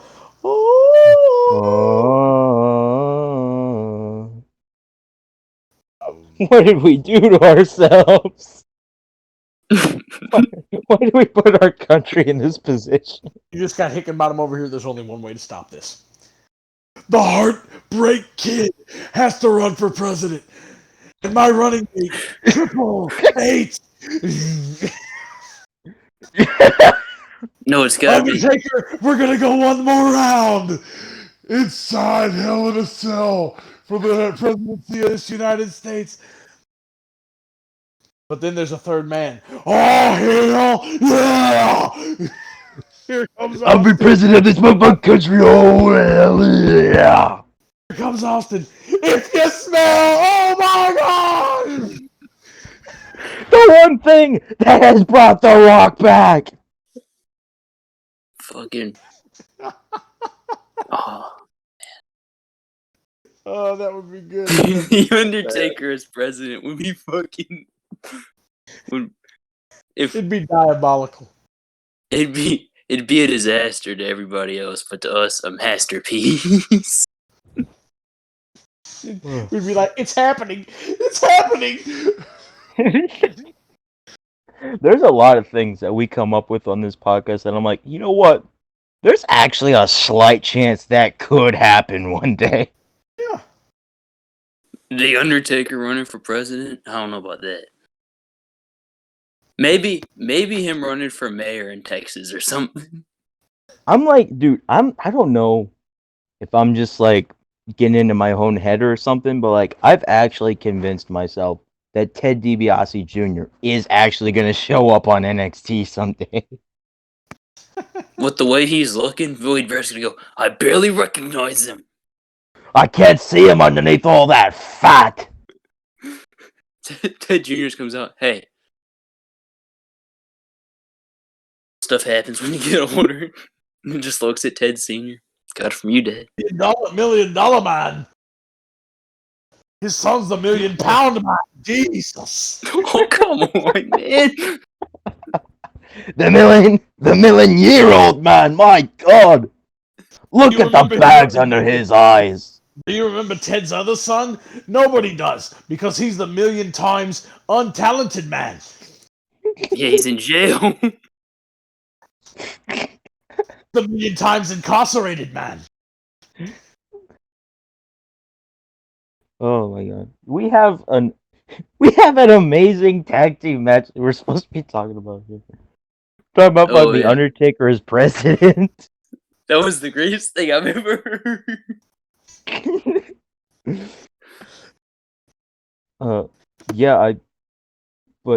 Back to this tag title match. Mox and Kingston, my God, were they over. This was a fantastic match.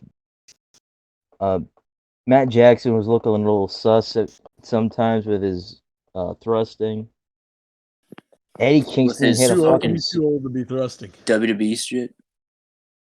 Eddie Kingston hit a fucking suicide dive. That was like the highlight of the night for me.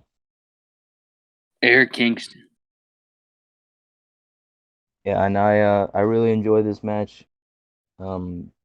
Except besides the match result. So, what did you guys Should think of lose it? the title. It's fantastic. Anything involving Eddie Kingston and John Moxley are great. And the Young Bucks came to work tonight, so or they came to work at Double or Nothing. So the match turned out real good. Still got too many super It kicks. was really good. Real good. Real good match. My only critique: Gallows and Anderson didn't need to be there. Well, I kind of You know who like that. definitely didn't need to be there? Brandon Cutler. He doesn't I need to like be in Definitely that not Brandon company. Cutler. Frankie Kazarian cut that promo like 5 weeks ago, and now he's just starting to do Oh, something. it wasn't. It wasn't 5 weeks ago. Feels like it. Oh, dude, and I fucking knew when he said that shit. I'm like, I know they're gonna make him the elite hunter, like the Bullet Club hunters back in New Japan. I Billy actually, Gunn and Yoshitatsu. I liked him going after Gallows and Anderson though. I said, "Oh man, they remembered Frankie Kazarian." Oh man, they actually continued a story. They actually booked something that made sense, and then they fucking ruined it by having John Moxley and Eddie Kingston lose again. John Moxley has been made to look terrible the past few months. All Lost the right, world title to Kenny Omega. Then got the shit kicked out of him by Kenny and the Good Brothers a bunch of times. Then lost at the pay-per-view. Then got turned on by the Bucks and his ass kicked by the Bucks and Kenny and the Good Brothers for weeks. Him and Kingston finally get this tag match, and Moxley gets pinned.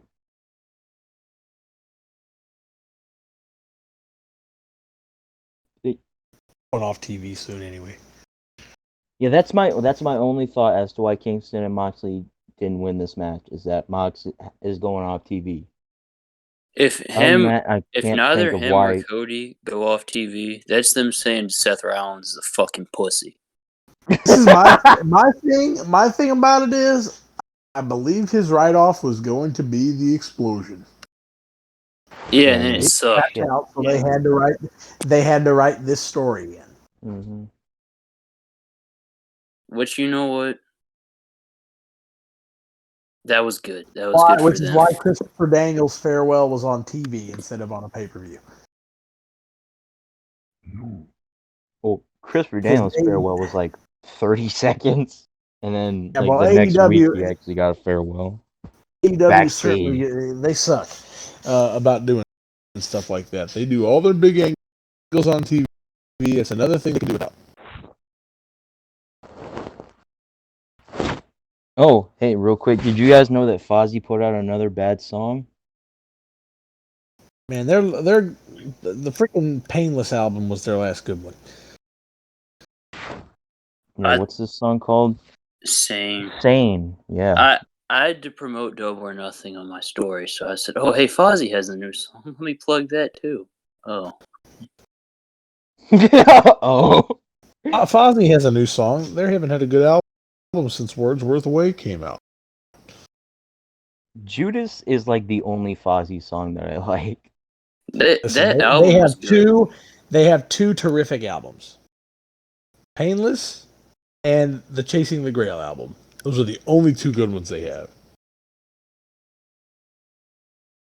I hate Every single song Fozzy's. on Grail is a hit. Or is a banger. Every single song on Painless is a banger. Then Enemy is on another one of their albums. So, All That Remains, I think. that remains, yeah. I hate All That Fozzy's Remains is really good too. existence solely because half of Chris Jericho's second book is about Fozzy, and it's so fucking boring. He's got to write about his whole life, not just wrestling. I gotta spread this shit out if I want to make 4 books. But we can talk about Chris Jericho more later. Oh, I got a lot to say about Chris Jericho. But yeah, Mox and Kingston should have won this match, but the match was terrific. My match of the night, personally. I do want to say I don't think Seth Rollins is a pussy. I think Seth Rollins did a real He good did, he thing did the Mox right going thing. off TV. Mox is definitely going off TV because Mox doesn't even like live in Florida. He lives in Vegas still. Yeah. I That's don't know why what Cody Seth and went off Brady live. TV too, because he lives in Iowa. Do they? I didn't know Yeah, they do. Because I think his that. school's in Iowa I too. didn't realize that. Yes, Davenport, Iowa, the Seth Rollins School for It's Black and training Brave. with people not named Seth Rollins. Yeah, he's there Black like and Brave Wrestling Academy. he'll be Whose head there. trainer He is was there. there for like a good year and a half because of COVID, and now he's probably not going to be there much anymore.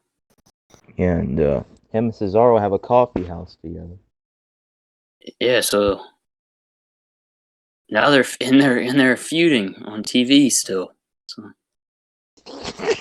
Yeah, still, fucking still. I Man, mean, what is it? What is it with SmackDown and mid card feuds not wanting to end? at least it seems like Apollo and Big E's done. And that took Aleister Black fucking interfering to end. What is he doing Who here? knows? Who knows what would have happened if Aleister Black wouldn't have shown up? So thank God for Aleister Black. What was after this? The Battle Royal? The Casino Battle Royal. I messaged. Let me put Max Castro over here. I need Matt Caster deserves to be put over for like all of his raps. That one on Eddie Kingston and Moxley was great. He said, "Kingston, why you dressing like it's '04? You look like a pack of Newports." And Kingston goes, "Yeah." Yeah, bro. Yeah, bro, I'm not proud of it. Hey, bro, you got something against Newports? You got something against me? Hey, bro, you got a problem, Newports? You got a problem with me? You got that? The only reason I found the Christian and Edge line funny was because Christian looked at Matt Sydal and went, "What's that?"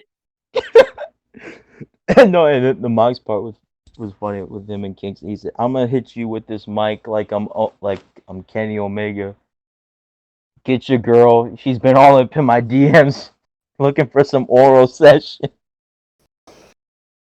And then fucking Anthony Bowens, what? She just wants us on the podcast. I'm sure she wants Anthony Bowens on the podcast. Maybe she wants Max Caster on there to talk about his booty butt cheeks. Booty butt cheeks. That was funny. That was so funny. Oh. And then Max Caster, he said, all I remember about the Matt Sydal part was that he's made a joke about him slipping off the top. That's Matt Sydal's career now. He And slipped. then my favorite part, Dustin. Dustin, look at me. Hey, Dustin.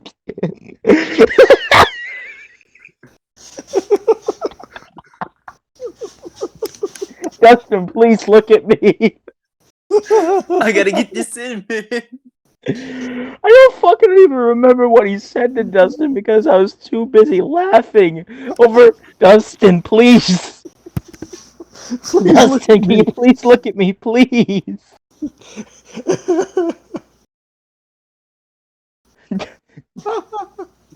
Dustin, I got a few more seconds, please fucking look at me.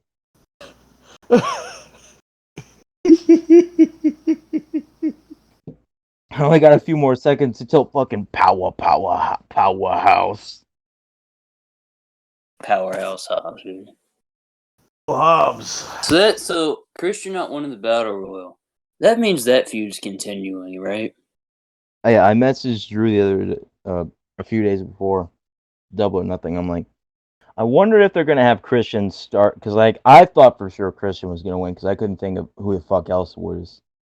So I'm like, I wonder if they're gonna have It's Christian always start. Jungle Boy. I thought I'm like, what if they're gonna have Christian start the Battle Royal to win to completely copy Edge from the Royal Rumble this year? Dude, right when And then, Christian's theme hit, I went, "Oh shit, Nick was right." Drew Tessie, you were right, but I wasn't. This Battle Royal was a Battle Royal. I'm getting really sick of these fucking casino Battle Royals. They're boring as shit. They're just a way to get everyone on the card. Because Get everyone's nobody's fucking feelings can be payday. hurt. Yeah. I understand when WWE does it for WrestleMania. I don't fucking understand doing it on every pay-per-view you have. Because it's just a lazy way to have a number one contender for your title through Yeah, your to have a fucking worthless TV match for your yeah, title. like what they did with SmackDown. Because that's how Mark Henry got his world title shot, right? I don't know. Something like that. Yeah, and then Jungle Boy won. He was so fucking over. He was the most Yeah, over he was guy over. on this entire show. He's the one. But yeah, and then 2 weeks They from had now, a have good him amount after. of people who got some really good pops. Freaking old man Matt Hardy eliminating 5 people. I forget Matt Hardy's there sometimes. Oh, he was funny on Dynamite because he was trying to get Jade Cargill to sign with him. Then Mark Sterling came in. He's like, "Oh, she's with me now," and now Hardy fucking freaks out, and it was pretty funny. By the way, smart Mark Sterling, very, very, very happy for him that he's signed with AEW now. I think he's great. I love him. Part of the Major Wrestling Figure podcast. He's awesome. Can't wait to meet him in a few weeks. Very excited about that. So are you gonna tell Brian Myers that he was the Bruno of my fig fit? I might. I'm gonna ask Mark Sterling his feelings about those comments that were made to his client Jade Cargill. Oh God. I'm gonna say, hey, Smart Mark, how do you feel about someone asking Jade Cargill if they could insert the comment that I'm not gonna say? He'd be like, "Oh dear." Oh God. Well, she won't be my client anymore. Next. But yeah, and then Leo Rush was the Joker. I thought it was gonna be Nick Gage because Tony Khan's a fucking mark, but it was Leo Rush because Tony Khan's a fucking mark. Please, Leo, I'll do anything. Give me money. Yeah. Oh, of course. Jesus. Will you let me record my music? Sure. Well, I'm pretty sure Oh WWE man, let him I record bet his you music. fucking Leo Rush is gonna do that table no sell spot in AEW. Would you let me? Would you let me work Kenny Omega? No, that's crossing the line.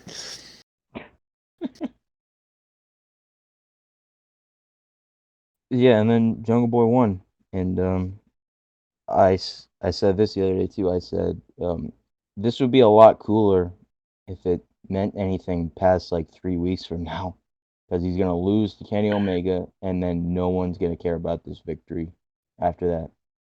Look at Lance Archer. He lost to Moxley, and then just nothing. It's gonna be, and then everybody's gonna care about the runner-up because that's who Omega's working it all out. Probably. No, there's no way fucking Kenny and Omega Kenny and Hangman doesn't. There's no way that goes past All Out. I cannot fucking stand Kenny Omega as champion that long, dude. It's. I think I sent it to you. Definitely that. Well, to For him. finish, they're talking about Roman Reigns. I would be happy with Roman holding that belt for like 2, 3, 4, 5 fucking Bruno Reign years. He's incredible. But yep, Not in the they are modern. running into a bit of a roadblock here with not having many challengers for him, which does suck. Cesaro should be the one. Cesaro. I still think it should be Big E who beats him. But you know who they're probably gonna have beat him? If you smell, look at the tongue, look at the tongue, look at the tongue, look at the tongue, look at the tongue. What the Rock? The Rock will job. He's gonna do the job. I'm pretty sure the Rock has said that the only person he would definitely come back and lose to is Roman Reigns. I don't know if he's. What if if he we said get that, lucky and we get Hollywood Rock back? it's cooking. Boom, boom, boom, Boom, boom, boom. boom. We get rock concerts again. Dude, you remember his one on Vicky Guerrero? You dress like a Hooker, hooker. Have you not guys the seen the video? expensive kind. Have you guys seen the video where someone edited that to make it look like he was cutting that song on Hillary Clinton? Yes. No, I haven't seen that. Great.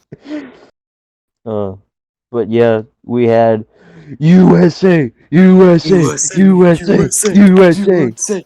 USA. Cody comes out.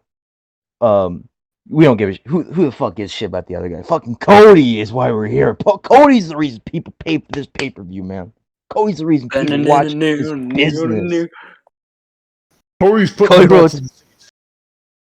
Cody comes out to a remix of Kingdom, Hulk Hogan's theme song, and America.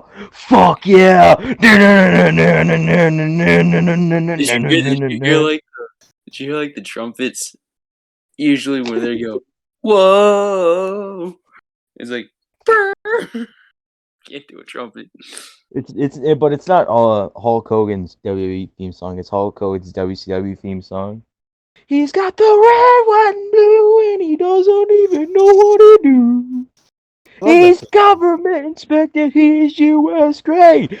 Adrenaline in my soul. Cody comes out dressed like Apollo Creed in the USA gear. What are you talking about? He was dressed like Homelander. He's dressed like every American attired character. Apollo He was Creed. dressed like the bad guy from The Boys. Apollo Creed. He was dressed like American Apollo Crews. He had he had USA face paint on, giant flag carrying around. No, he didn't have that, but he did have the Return of Kingdom, which I popped hard for. I turned my TV up real loud for that because I love Kingdom. Did you see they were gonna have the lights out for longer, but then they just turned them back on? No. Like he was gonna do his long ass intro, and then they just randomly turned back on. They just got Cody to come out. Yeah. I guess somebody near the stage. Cut this fucking shit off. Wait, that one with like the Yeah, the one that when he came back after losing to Brody Lee, Jim Marsh goes, as far as we know, this is just music. That shit, nothing to be scared of.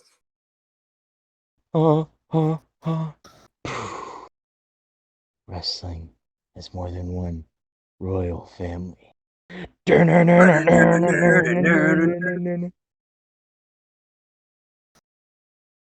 Man, Next so how long week, did I accept. How long did it take for Cody to beat Anthony Ogogo? 17 minutes, 24 seconds. I don't know. 10 minutes and 55 seconds. And Cody beat him with not even a finish. Didn't even beat him with his finish. Oh, come on. It's the vertebraker. Should be a finish. Yeah, but like... Vertebraker. It'll break your spine. I'd rather see a Crossroads. Maybe Anthony Ogogo didn't want to take that, but he wanted to take a vertebraker. He said, I want to look like a big hard man. I've taken plenty of Crossroads in practice. I want the vertebraker. Couldn't even beat him with a figure four. Not even a disaster kick? Not even a Cody cutter? Throwback to when you were with Damian Sandow, Team Road Scholars, hitting all them disaster kicks. roll ups. I would. I think it would have been better though if have Anthony Ogogo pass out from the figure four. That's the finish. I think that would have been better. Or the breaker. This is like Sean Spears all over again. Yeah, Cody Rhodes, man, is oh god, his booking in AEW. Looking back in hindsight, I am shocked that he didn't beat MJF at Revolution last year. Because like from Cody's track record, I'm shocked that he didn't beat fucking MJF. He was the He only one beat he everyone wanted to else. lose He to. beat everyone else that he's faced. He's Chris the Sean only Jericho. one. Spears. Yeah, he didn't beat Jericho either. Didn't beat Jericho. Didn't beat MJF. But What? beat Spears, beat Archer, he beat Brody. He wasn't on. Oh, he lost to Darby too. beat Darby a bunch of times After he before beat Darby beat him. 15 times. That's true. And Now he's beating Anthony Ogogo. He beat QT Marshall. He's gonna beat Aaron Solo. Mm-hmm. Well, I Him- mean, like anyone should beat Aaron Solo. he's gonna work. He's not even gonna work Nick Camaroto. He's gonna. Well, yeah, he is because Nick Camaroto's gonna just destroy Dustin Rhodes. I don't Friday. know about that one. I don't know about that one. You don't think so? You think Dustin's getting that big win? Well, you know, Fucking the next set of tag AEW team, heel it's stables. obvious. The next set of tag team champions is the Rhodes brothers. You know, it's gonna happen. I would love that, and I'm not even being ironic. Oh, I'm man, okay that with would that kick too. ass. Damn, they got such a shitty reign as tag champs in the WWE too. Lost to the fucking New Age Outlaws. Oh wait, you guys remember that one episode of Raw when the Outlaws and the Rhodes Brothers were having a match, and then Brock comes out and fucking kills all of them? I remember that. Yeah, That was awesome. I feel they went from being like big parts of the show to the pre-show and losing. Stardust. Taker's still bitter about that too. He's like, I told Devin, I didn't tell you this, but I told Nick this. I mean, when Vince gives you a gimmick like Stardust, you be the best Stardust you can. But now Cody's not Was Stardust. He's the Hulk Hogan of AEW. Listen, brother, I'm doing this for all my Cody maniacs out there. No, he goes on so 20 years from now, after the bell with Corey Graves is still a thing. Cody Rhodes goes, they wanted me to lose to QT Marshall. And I said, that's no problem at all, Tony, but my question is always is, what are we doing after? And Corey Graves was like, this motherfucker. This fucking lying sack of shit. They say they want me to put who's another? They wanted me to put a go-go Oh, on here's the one. of you. They said that they wanted Sammy Guevara to be the next TNT champion. I said, that's no problem at all. But my question is, what am I doing? You know? What is next for Cody, bro? What's the next step for Cody Rhodes? And I'll tell you what the next step for Cody Rhodes. I'm gonna get back yeah. involved with the Young Bucks. He's either I could see that, but I could also see him feuding with Miro. Another dirty foreigner. I'm gonna go back to Impact. What are you stupid son of a bitches doing in I my can't country? If I can't wrestle Kenny Omega for the AEW World Championship, then I'm gonna go to Impact and wrestle him for the Impact World Championship. Cody really No, I did. want. He No, really you did know, fuck himself not making that stipulation. you know what I fucking want? I want Moose and Cody Rhodes rivalry, Battle. and I want them to cut. I want promos to be the fucking focus of the feud. Listen here, you stupid son of a bitch. Hey, you don't call me a son of a bitch, you son of a bitch. They feuded before. Yeah. They feuded Cody over Rhodes Brandy. kissed my ass. No, you kissed my ass, you piece of shit. Yeah, they feuded Moose over is my Brandy. Moose is my friend. Moose is my friend, Cody. What are you doing? Fucking Moose is like, what are you doing with a black girl? You fucking Fuck. vanilla piece of shit. Cody was in Impact for a whole couple months before he was like, nah, I'll just go to Ring of Honor. He's like, this sucks. Yeah. Get him Oh, at your Cody Daddy Rhodes. Edwards for the belt. I Cody know Rhodes that with much. another evil victory. Cody Rhodes had a fucking awful brown jacket. I know that. Yeah. Was Homelander. And did he win the grand championship or did he just challenge for it? He just challenged for it. Man, the grand championship. Josh Matthews, What about Josh Matthews? final grand champion ever. What? Yes, he is. What? Matt No, you're Sydal. fucking That's a with true statement. That's You're a true statement. fucking with me. Matt Sydal awarded Josh Matthews the grand championship after he won it. I thought Lashley was. Let No. me look. I thought that when Lashley like just threw 'Cause I the remember- fucking belt to the side, they just retired it. Or no, wait, was that the King of Hold the on. Mountain belt? Was the King of the Mountain title. Yeah. All right. Oh wait, hold on. Josh Matthews wasn't the final champion. Austin Aries was the final champion, but Josh Matthews is.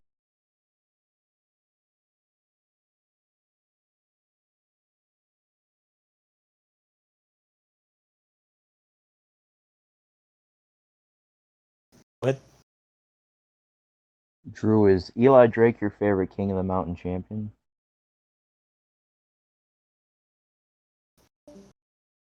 He cut out. Oh, there's Drew. Ruben, where are you? Oh. Did I know?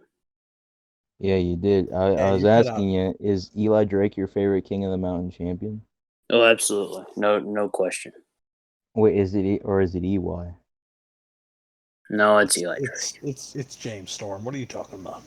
Was James Storm King of the Mountain champion? Yeah, he beat Eli Drake. Was it? Oh, you know who my favorite King of the Mountain champion is? PJ Black. Graham. Double J, Jeff Jarrett. Double J, Jeff Jarrett, baby. Woohoo. PJ Black was the King of the Mountain champion. Yes, he was. He used a song by Jeff Hardy in Impact too. Oh, that fucks. Ashamed I'm letting them go. Jeff Hardy's music fucking sucks. The lies have crippled me in too deep. I've been watching 2000 early 2000s Impact like from the start. And Jeff Hardy's on there obviously, and his theme is terrible. Darkness in the top. I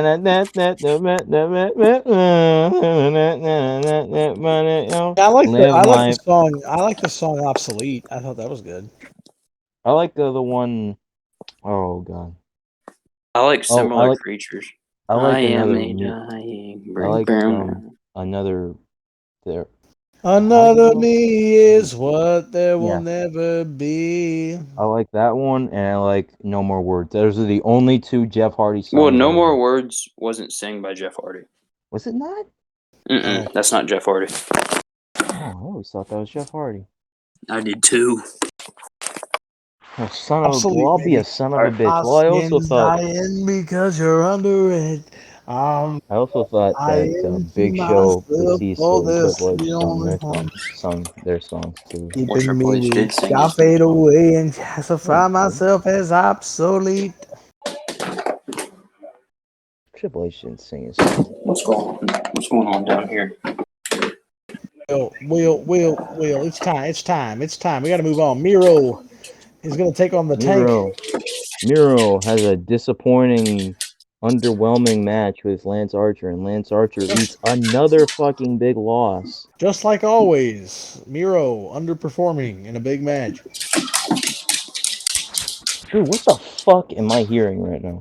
Can you My do it? dog. What the fuck is your dog doing on the pod? Jesus.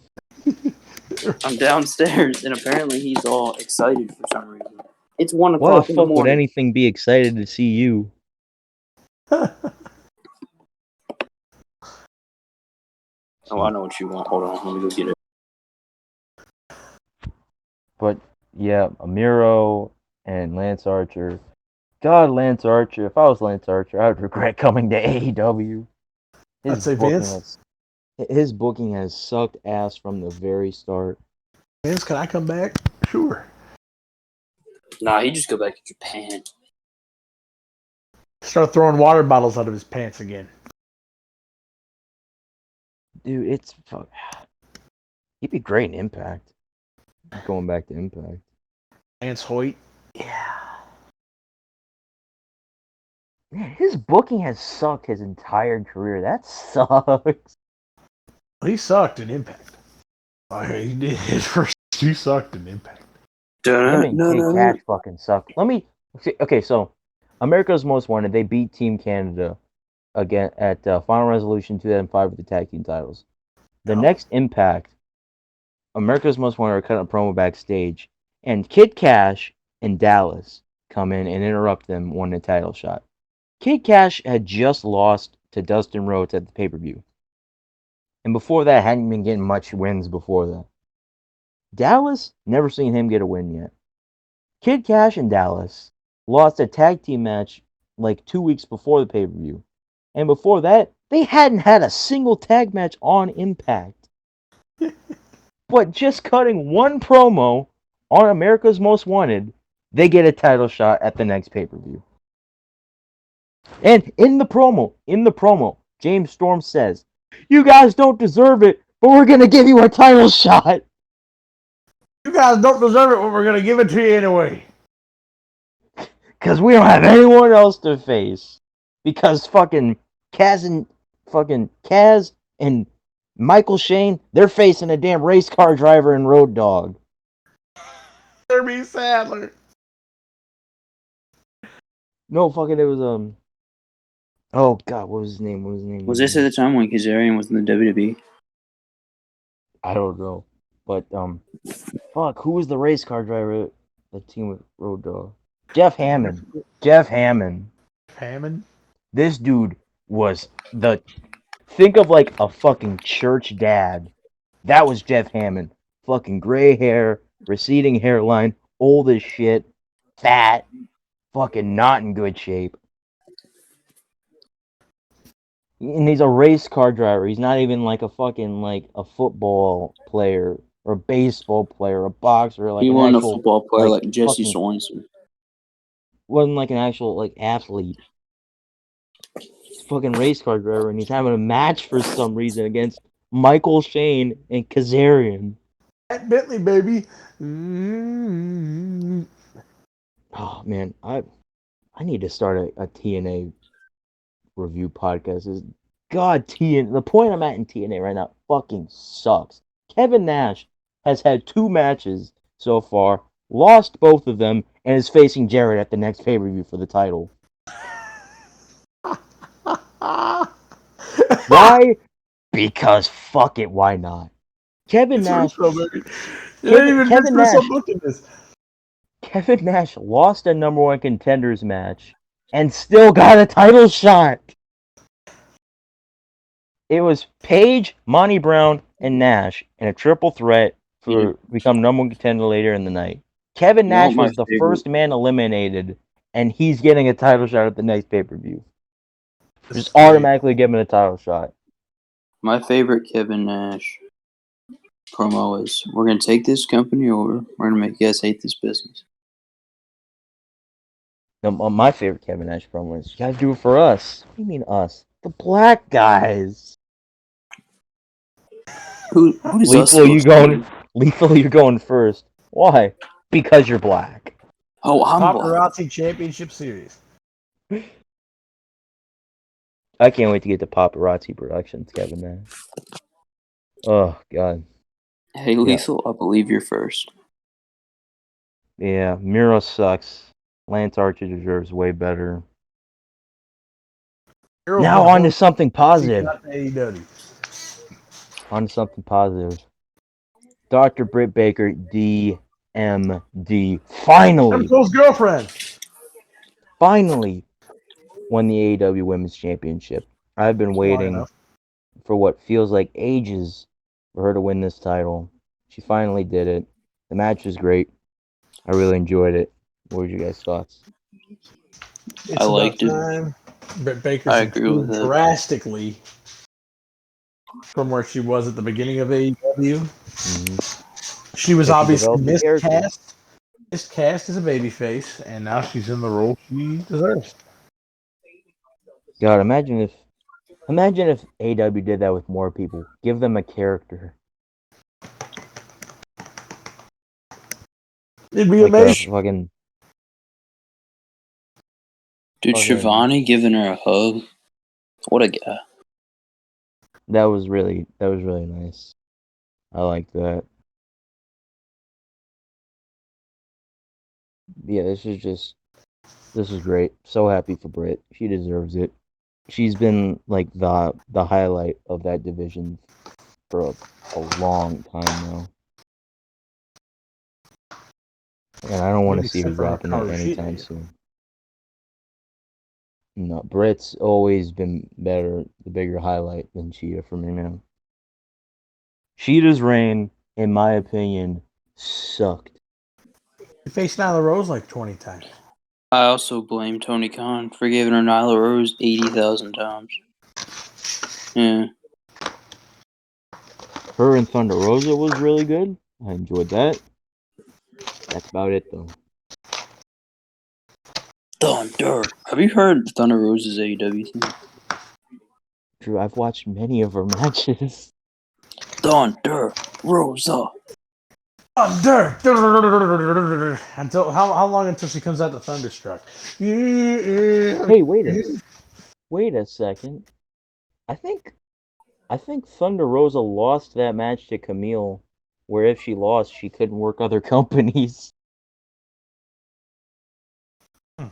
Well, interesting. There's a certain somebody. She won a match against Britt Baker, and then Britt Baker got all the praise. So that sucks. Well, because it's unsanctioned. Doesn't count in the rankings. Yeah, and Tony Khan was like sitting there like after the show. Well, that was the greatest thing we've ever seen. And Britt's like, okay, thank you. And then he grabs her. The issue I have with it is Thunder Rosa got no acclaim. It all went to Britt Baker. Yeah, because she did color. Well, now fucking Thunder Rosa's stuck in the NWA. Well, good for her. At least she's happy. I don't think she's happy if she had to lose a match to be stuck there. The stipulation was if Thunder Rosa lost, she could not work other companies. She had to stay in the NWA. Well, think about it. If she was going to sign up for a match with that stip, don't you think that she would actually, be okay to lose? No, I think that she just took the match because she wanted to become number one contender for the NWA Women's title for some reason. So she thought losing a match where she couldn't work in other companies was the best idea. Well, fucking, she'd already lost to Camille and she wanted another shot. That's how baby faces work. Listen, we're not talking about ones. Thunder Rosa, though. We're talking about Britt Baker. DMD. Adam Cole's girlfriend finally walking tall. She's finally on Adam Cole's level. Well, after that promo tonight from Adam Cole, no one's on his level. Adam Cole, baby. That promo tonight was the fucking shit, dude. That shit ruled ass. Why is he not world champion on the main roster yet? Well, here's my question. Because he's like 5'6". Adam Cole sitting there cutting that promo. I said, man, you really would belong in AEW, but guess what? You're not going. Oh. You're not going anywhere. But then Cross came out and cut a promo. Regal comes out. Adam, that's enough. I know what you're doing. It's not going to work. Regal! Regal had a fucking I don't terrible care. night tonight. No, he said, Regal, shut up. Regal, give me Nakamura or give me my championship. Is that the promo Joe cut when he came out and fucking destroyed Dan Matha? When Dan Yeah. Matha was supposed to make his big debut? They pumped that guy up for weeks and then Joe just killed him. I think he got fired. He did. He got fired and He's then got a gone. DUI. He got Awful. freaking killed. It was great. Dude, Dan Matha, the worst back knee I've ever seen in wrestling. Eddie Guerrero had pretty bad back knee. Yeah, because he's on the juice. Like, Didn't want to. not Jinder Mahal. Wink, wink. Dumpy. This is Jinder shady. Mahal had the back knee and the puffy nipples, and they're trying to say this guy wasn't on the juice. Oh no, he was the juice. The human form of the juice. That's what they put the belt on him. Yeah, I'm Vince- tall, I'm Vince- big, I got muscles now. I am now referring to myself as the Maharaja. Mother de Maharaja. Mahabharata. I'm going to Maharaja. speak to you in my native language of Punjabi. Could I'm you, going to speak to you in my native language of Canadian. could you know who? My You native know who language fucking? of Canadian. You know who'd be fucking hilarious mocking Jinder Mahal? Chris Benoit. Fucking Hey, let me Maharaja. see. I'm going to take a bathroom break, and I bet I can go to the bathroom. Go to the bathroom faster than I beat Orlando Jordan. Let's go see. Fucking sitting there whistling. Are you ready, Josh? Certainly. Go. I would love to have seen how quickly the fucking fake smile wiped off of Chris Benoit's face when he heard cut. This is the worst I've ever done. Where's Vince? Motherfucker, why am I not out there having 20-minute classics? Why am I not working angle, Vince? Why am I stuck with this guy? It's queer over here. Fucking black motherfucker. Fucking. Could you imagine? That's what he does now. Look at this bisexual Kushida piece sitting of crap. You think Benoit was a part of the? I asked Devin if he heard about that Undertaker story you were talking to me about. You think Benoit was a part of it? I'm certain he knew about it. Yeah. Fucking. By the way, I don't know if Chris Benoit actually was a racist. It's just funny. Probably wouldn't. Homophobe, potentially. I'm gonna kick you out of the locker room. Why? You're gay. Well, then he shouldn't have been friends with fucking JBL, who was fucking grabbing and cupping Edge's balls for a rib. Yeah, that shit's gross.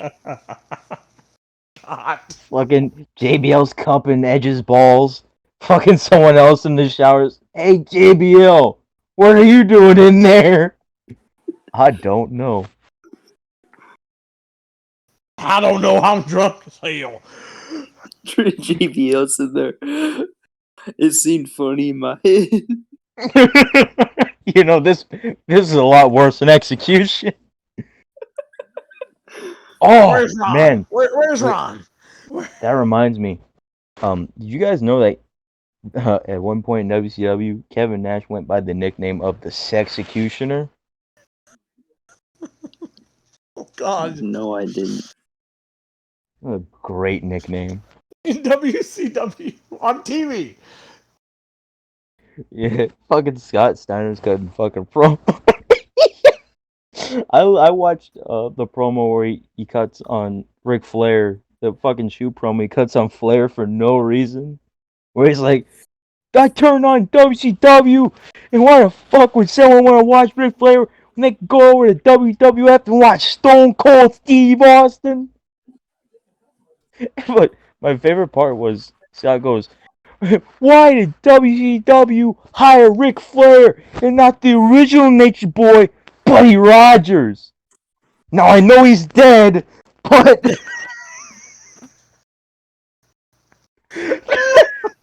this is 2000. Buddy Rogers died in like 92. It's Scott Steiner's saying that they should hire him and not Ric Flair. And Scott Steiner's a legend. Goes, no, I know he's dead, but why didn't they hire him? Scott Steiner's a legend. And he opens the promo in a fucking pimp outfit. That's the best promo he's ever had, outside of the Steiner math promo. No, my favorite is still, Dudley boys, can we picking splinters out of your fat asses? Why don't you want to wrestle Joe? He's fat! That fat son of a bitch on me. I remember there was one promo in TNA. He cut the entire promo doing fucking bench presses. Yes. I couldn't do that. So put more power to Scott Steiner. Oh, man. Talk about somebody who was on Sitting the there trying juice. to cut a Jesus promo. Christ. You know, help. I can't lift this anymore! No, and Drew, I'd be fucking spotting you and I wouldn't hold the bar. I'd let it fucking drop on Yeah, you would be that asshole, wouldn't you? He says, here, Petey. No, he's like, Scott's just pumping this, just pumping like 650 pounds or something. He goes, hey, Petey. It's your turn. Get over here while I cut this promo. Williams in the background struggling, just trying to not kill himself. Pete's just, what the fuck? Come back and Petey's pinned under the bar. Fucking, you see Petey Williams' fucking flailing body pinned under a bar. Scott Steiner's fucking bicep pops in the shot to cover it up.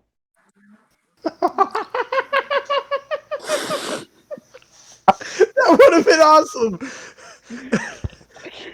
Bro, I'm gonna kick Mojo's fat ass for all my freaks and hoochies out there. Freaks and hoochies. And then you got Raka Khan coming in, lifting the thing off Petey. With one arm. She just lifts it off Petey with one arm on the side. Didn't she fuck Kurt Angle? I heard the story like that, yeah. And then she didn't want to fucking leave his house. Yes. Oh my! I saw this one Kurt Angle clip earlier. Fucking Kevin Nash drives off, and Kurt's, Kev, I'll buy you porn. I'll buy you porn. Yes. My favorite, Dr. Kevin Nash in TNA. My favorite moment's Kurt sitting in his office. He goes, Kevin goes, "You're Kurt Angle," and he responds back in a question. I am. I am. Am? I love Kurt and JB. Were you Who took looking at my underwear? ass? No, I wasn't looking at your ass. Who took my underwear? Did you take my underwear? Oh, what? Never wear underwear. Oh, you freeball, huh? JB gives him such a weird smile. Uh-huh. There was some funny stuff there. Oh, Jeremy Borash, man. Yes, the oh Queen fuck! Britt Baker. I gotta The watch Queen that. Britt I Baker. gotta find that episode of 205 with Jeremy Borash. He sent me the other day, Drew. The Queen Britt Baker is the champion. And she has a long, long reign. Next up, Doesn't about Nyla Rose. Darby Allin and Sting defeated Ethan Page and Scorpio Sky. I said earlier, Sting. Sting has found the fountain of youth. He is back. Oh, the The only step. thing that was on my mind during this match was I wonder what Sting's good personal friend Dixie Carter thinks. She said, "Oh my good close personal friend Steve is wrestling on this show. Oh, I gotta watch now." This is better than that WWE stuff. Okay. Maybe I can get them to sign me. Like, hi, Dixie No, Carter dude, here. Dixie, fucking Jackson Riker fucking pinned AJ Styles on Raw. I'm like, there's no fucking way Dixie's not got the pencil. Oh. Fucking hell. Yeah, but AJ likes Remember when, Jackson Riker, I'm sure. remember when Sting had like a fucking like five fucking Bound for Glory main event winning streak? It was 3. Is it 3? Oh, so yeah, 06 he beat Jarrett. 07 he beat Angle. 08 he beat Joe. Oh yeah, and then wait, didn't he beat AJ or did AJ beat No, him he in lost. He 09? lost to AJ. Oh yeah, Steve putting the talent over for once. Oh man, he didn't put the talent over here though. No, he didn't. Because the Stinger, he's got to get those pinfalls. Dude, wait, what happened? What happened on the stage that he just got up? Sting did a dive off the stage after he let the titties out. I'm pretty sure, like, Scorpio Sky hit him with, like, a suplex or something. Oh yeah, And yeah. and Scorpio Sky starts to taunt, and Sting just gets up fucking Warrior WrestleMania 12 style. Come And on, Sting does that a lot. He sells that stuff. he gets up, and Yeah. Scorpio Sky fucking shits his pants. But the highlight of this match was not Sting. Well, for me at least, it wasn't Sting. It was Ethan Page Yeah. fucking murdering Darby Allin. Ethan Page is fucking awesome. Yes. And he will be at Glory Pro July 25th. So if you want, I did see that he was promoting. you can go to gloryprowrestling.com and pick up your tickets. The only admission left is $20 for general admission, and you can come see it at the South Broadway Athletic Center in St. Louis in Soulard, Missouri. It's a fantastic venue, and if you want to see Ethan Page in one of his final indie appearances, you can check him out at Glory Pro Wrestling. What a plug by Devin there. Wait, can't AEW guys work indies? Some of them can. Yeah, like Jelly Nutella. No, I make fun of Jelly Nutella on the regular, but him and Hangman actually had a pretty good match on Dynamite. Well, you know, Sonny Kiss goes, Joey's my fella. The fuck I am. Oh. Drew, if you were in Jelly Nutella's shoes, who would you pick? Sonny Kiss or Brandy Lauren? Brandy Now, Lauren. be honest here. Brandy Lauren, without question. Well, I don't think you're being honest there. But Dude, that Rabbit's a mark for Brandy Lauren. You kidding? oh, I know. That's one of me and Drew's biggest things we have in common. I'm not gonna say obsession because I don't want to sound weird, but Obsession. No, Devin's already said I got an obsession with Ted Jr. I don't like saying obsession. Yeah, you definitely got an obsession with Ted Jr. wait, Devin, what did you tell Drew when Brandy Lauren got released? I said I asked him if he heard she got released. No, you said maybe she'll come and cry on your shoulder. And maybe she'll come and cry on your shoulder. And he's like, yeah, that'd be great. That'd be good. That'd be awesome. That'd be sweet. And then she cut an 8-minute promo on her Patreon. She cut a promo? Dude, it was like 15 Instagram story slides about this fucking Patreon page. Somebody fucking paid for her fucking wrestling boots, and it was like $1,000. I know that was fucking a creepy guy. Just wanted to fucking have her shoes. I know that for a Creeps, bro. fact. Creepy. And it was Drew. Or Drew, I know you at least put in a bid. I did not put in a bid. I don't like feet, man. Yeah, but you like Brandy Lauren. Yeah, but I don't want her shoes. No, he wants her gear. Who? That's not true either. Are you sure? I'm sure. I'm not. 100% like- positive?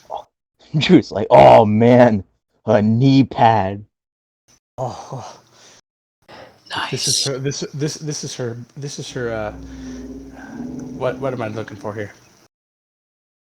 I lost my train of thought.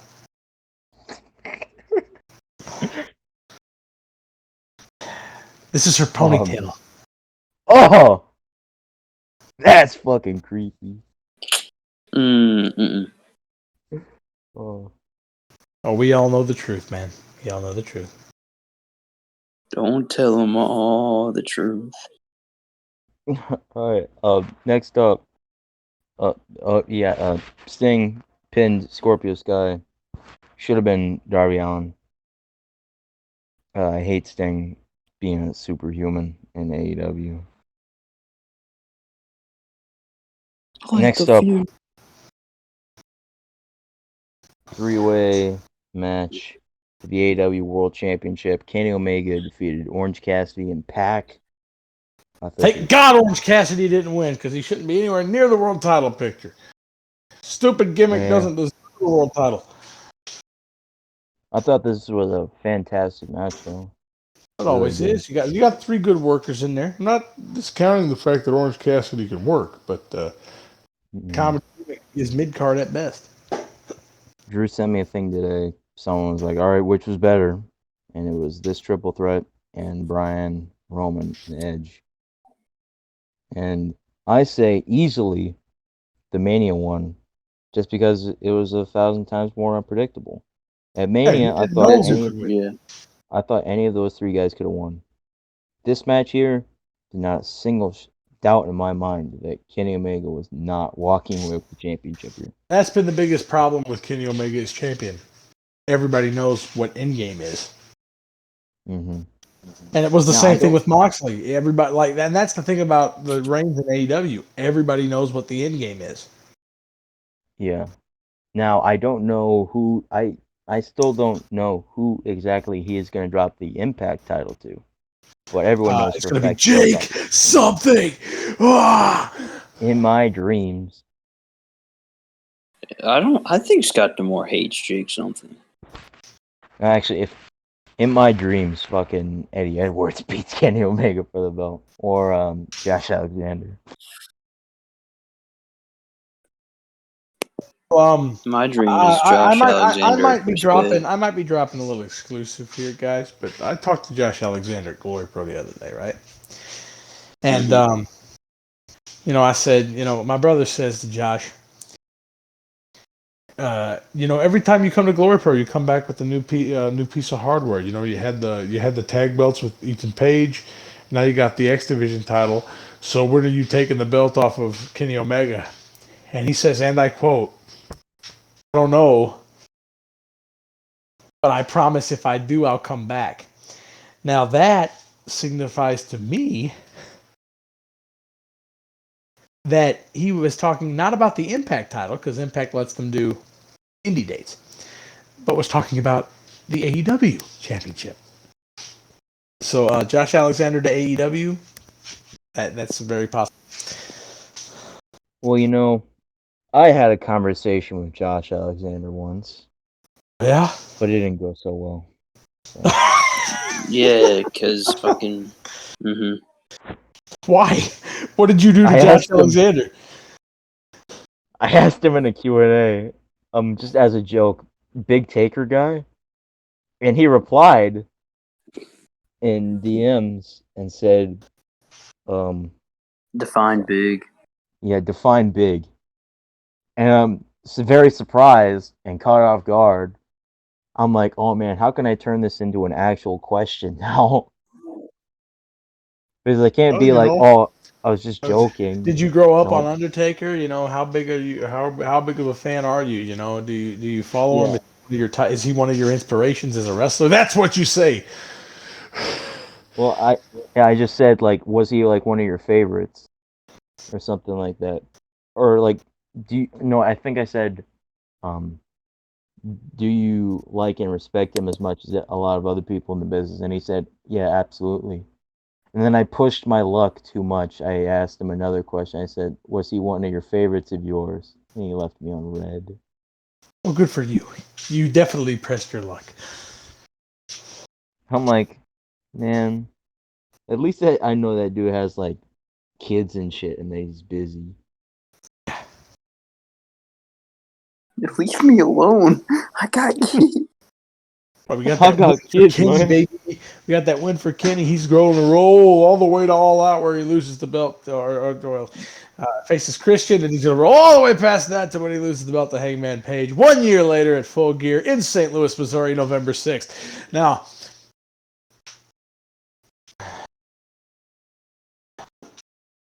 they shouldn't wait. You're absolutely right. They shouldn't wait.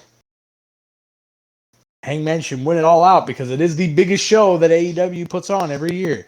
So why would you wait for a lesser pay per view?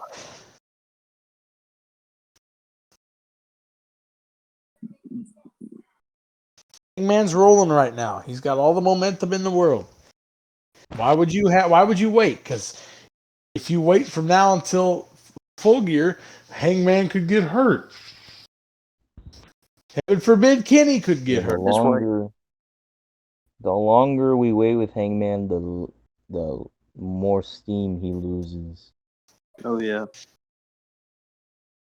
It's like he's lost some steam that he had like a year ago from right now.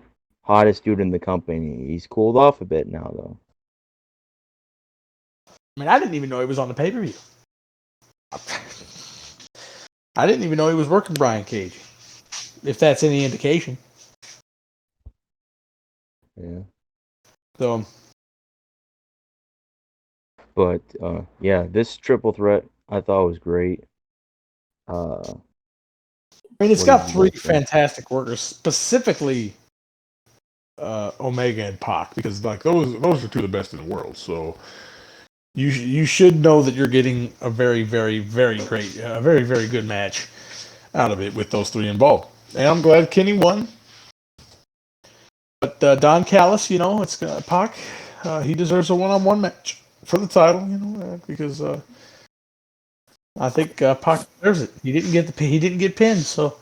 Oh man, wait. One of my favorite JR lines from Double or Nothing was when he said, "Don Callis is a pimple on the ass of life." It's not the first time He he says it said that. about everything. It's him and Corny. They have the same type of fucking catchphrases. No, I prefer when he says "boil on the ass of life." My ass. My ass. Boom, boom. I'd rather watch I two watched old two old women women slap my smack my ass. ass. Here comes the biggest ass. Hmm. All right, My time ass. for the main event. The worst booking decision I've ever seen in years. They created the Pinnacle just for them to look like fucking shit and get the Inner Circle as baby faces. They created them just to disband them within 2 months of their formation. And it's Like, not like they did the War Games match to disband them. It was the freaking Stadium Stampede. yeah, it's just awful, awful, awful booking, man. Like You booked it they backwards. they you they created the Pinnacle, then had them get their asses handed to them 2 weeks later in that stupid backstage segment with the locker room. They got the momentum rolling again because they beat and obliterated the Inner Circle in War Games. No, they fucking did. I thought that Pinnacle looked like shit in that match. They got their asses handed to them that You know, entire Jericho match. took the big bump, and as a person who didn't watch the show, that's all I heard about. I thought that the Pinnacle got their asses handed to them that entire match until the finish. And then you go all the way through Stadium Stampede. They don't really look good in the build up to Stadium Stampede. MJF got his ass kicked by a one-armed old man. And then you get to Stadium Stampede, and what should be the biggest heel faction in your company, well, next to Omega's group, but what should be the second biggest heel faction in your company in the Pinnacle, no longer exists. Well, But they lost the match with the stipulation of, if you lose, you must disband. well, no. That was just for Inner Circle. I don't care. It's still a thing. The Pinnacle really shouldn't be losing matches. Not this early. Yeah, You want real stake. You want real stakes. Make them disband the Inner Circle. Show that they've usurped Jericho.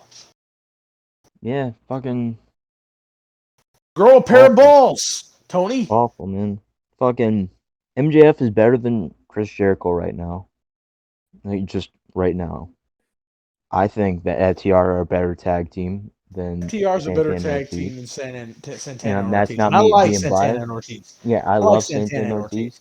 I think they're a great tag Freaking team, but I think Santana and FTR Ortiz are better. great. Freaking FTR is Tully Blanchard and Arn Anderson. They're the freaking brain busters in the year 2021. That's how good they are. Yeah. Fucking Wardlow is 1,000 times better than Jake Hager. By 100%. far. The one that I will give them is Sammy Guevara over Sean Spears any day. yeah. And I like Sean Spears. I'm still a I like Sean Spears, head-on but fan. Sean Spears would have been much better had he beaten Cody. Yeah. That is the one thing that I did like about Inner Circle winning was that Sammy Guevara got the pin. It sure is nice that Sammy Guevara is starting to get back on track after that year-long Hardy feud.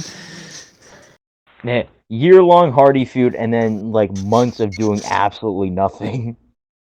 Yep. My God, they don't have to Sammy disband it Guevara. now. We get to indulge in more town hall meetings. More of Chris Jericho being a fucking old ass man.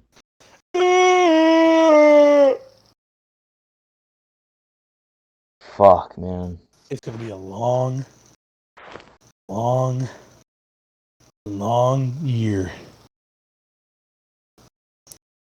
No, and watch fucking Pinnacle and Inner Circle. Watch a feud not even be done. It's not. They're going to have a tiebreaker. No, it's over. Yeah. It's over. Screw it. I don't want no more. Yeah, everybody's saying that about Adam Cole and Kyle O'Reilly, but we all know that's not done. I really don't want it to be done either. I want more Cole and O'Reilly. I don't know why a lot of people are like, oh, you know. There's some matches that don't need rematches, like Sasha Banks and Bianca Belair. That doesn't need a rematch, man. But like, I know it's gonna Cole happen and O'Reilly, because there's no one else. The only reason I want another Cole O'Reilly match is because it needs to be done in front of a crowd. Yeah, that I do want like a series of matches for them. I've waited too long for that match to get to WWE, so now I need. I want a 4-way between all 4 members of UE. So Old Man Fish can eat the pin. Oh yeah, absolutely. You know Bobbert's gonna eat the fin. Yeah, that's either him or Roddy. The fish takes the flop, you know. Fish out of water. Fish out of water. He's got him in the heel hook. Haha, that's funny. Wait, almost made myself laugh, Vic. He's got him by the fishtail. Get He's me a gonna reel. mug. I He's broke reeling mine him in. last week. He's Reeling reeling them him in, in. boys. JR. Oh my god. This is ass. Dude, fucking Dexter Loomis picking up Indy Hartwell's headphones. That dude was crying. Loves Indy Hartwell. I mean, I would too. We're gonna drag Indy Hartwell away from Johnny Gargano. He's gonna drag her on away, and then Austin Theory's gonna follow, and Dexter Loomis is gonna have his own little insane family.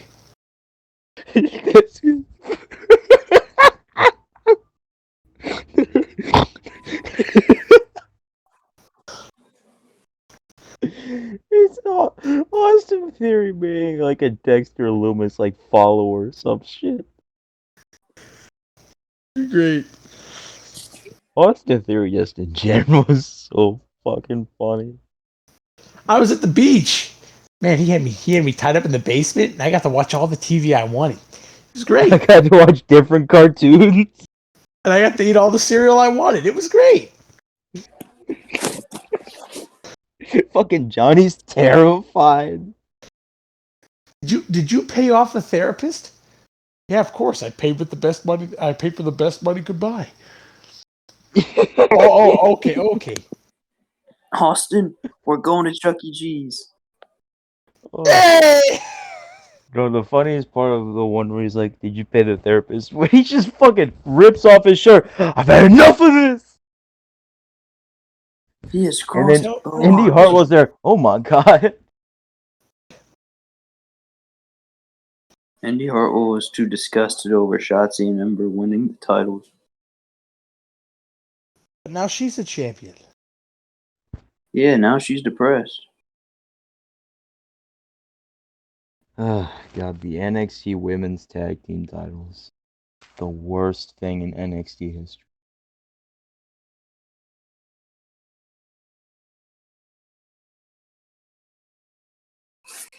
What episode of Friends is this? The one where Rachel says, "Okay."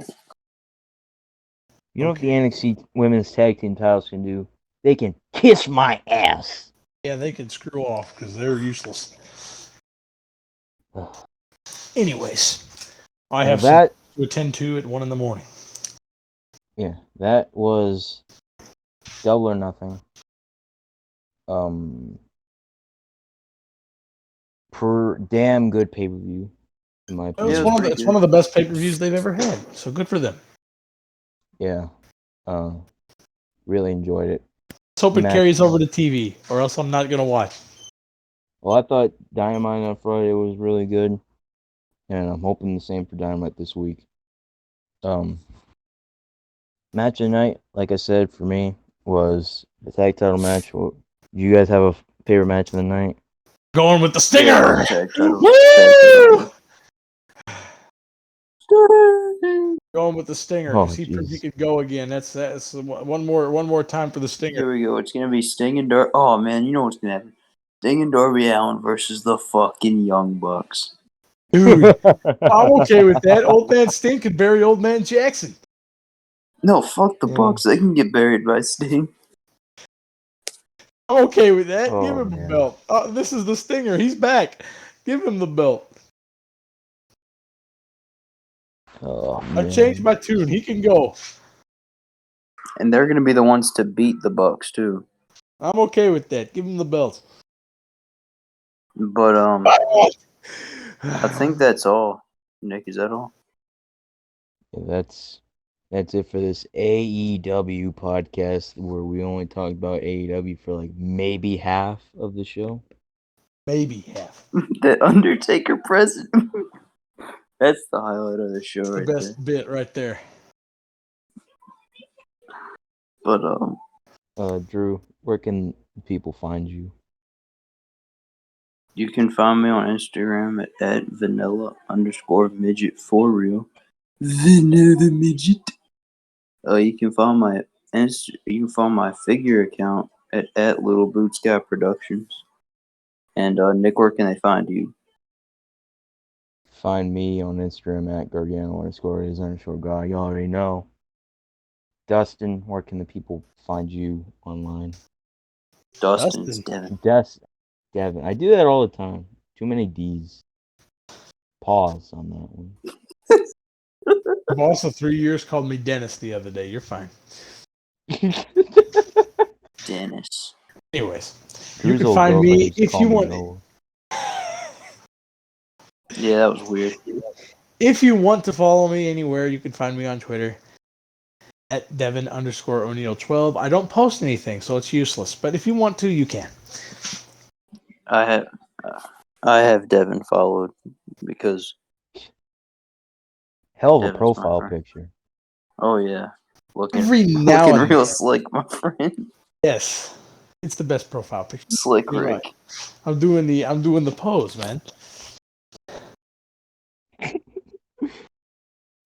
Anyway, yeah, that's where you can find me. I don't, like I said, I rarely post anything, so have fun reading blank images of my account. All right. Let me plug Dustin here because he got brought up. All right, so you can follow Dustin at shag_daddy on Instagram. No, Dustin, that was the best profile picture I've ever seen in my life. Shag Daddy? Fucking with that facial hair. You can follow his figure account Dustin at said Fred Jordan's facial hair looks like a manlier version of mine. Oh. a Mexican gangster. Drew, is that a true statement from Dustin?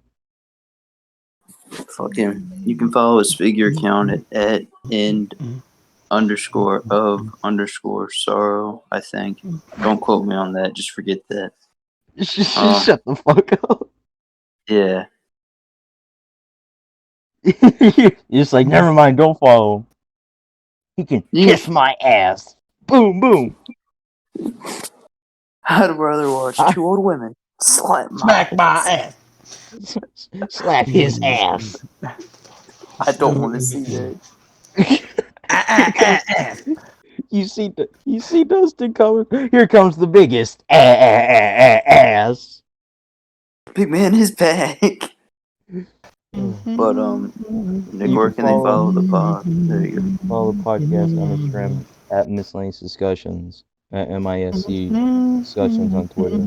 Find us on YouTube by searching Miscellaneous Discussions. I would say you can find us everywhere you find podcasts, but Drew, I looked at this the other day. All right. Episode 25 was the last episode uploaded on Spotify. I know how you see how this looks, but so the way Sam's audio, how he uploads the audio now, it doesn't like go to Anchor on my phone, so I can't upload it. And I've told Sam at least like maybe 2 or 3 times. I think he just forgets. So I gotta give him my info on my Anchor account. So well, ladies and gentlemen, you can find every episode of the podcast on YouTube at our YouTube channel, Miscellaneous Discussions, where we were gonna have some great specials coming this month, and the rest of the summer, and the rest of the year. And we are on everywhere you find podcasts, and we will soon be back uploading things there. That's gonna do it. Episode 32, Miscellaneous Discussions. Have a great night. We're the greatest. You suck. Cheers.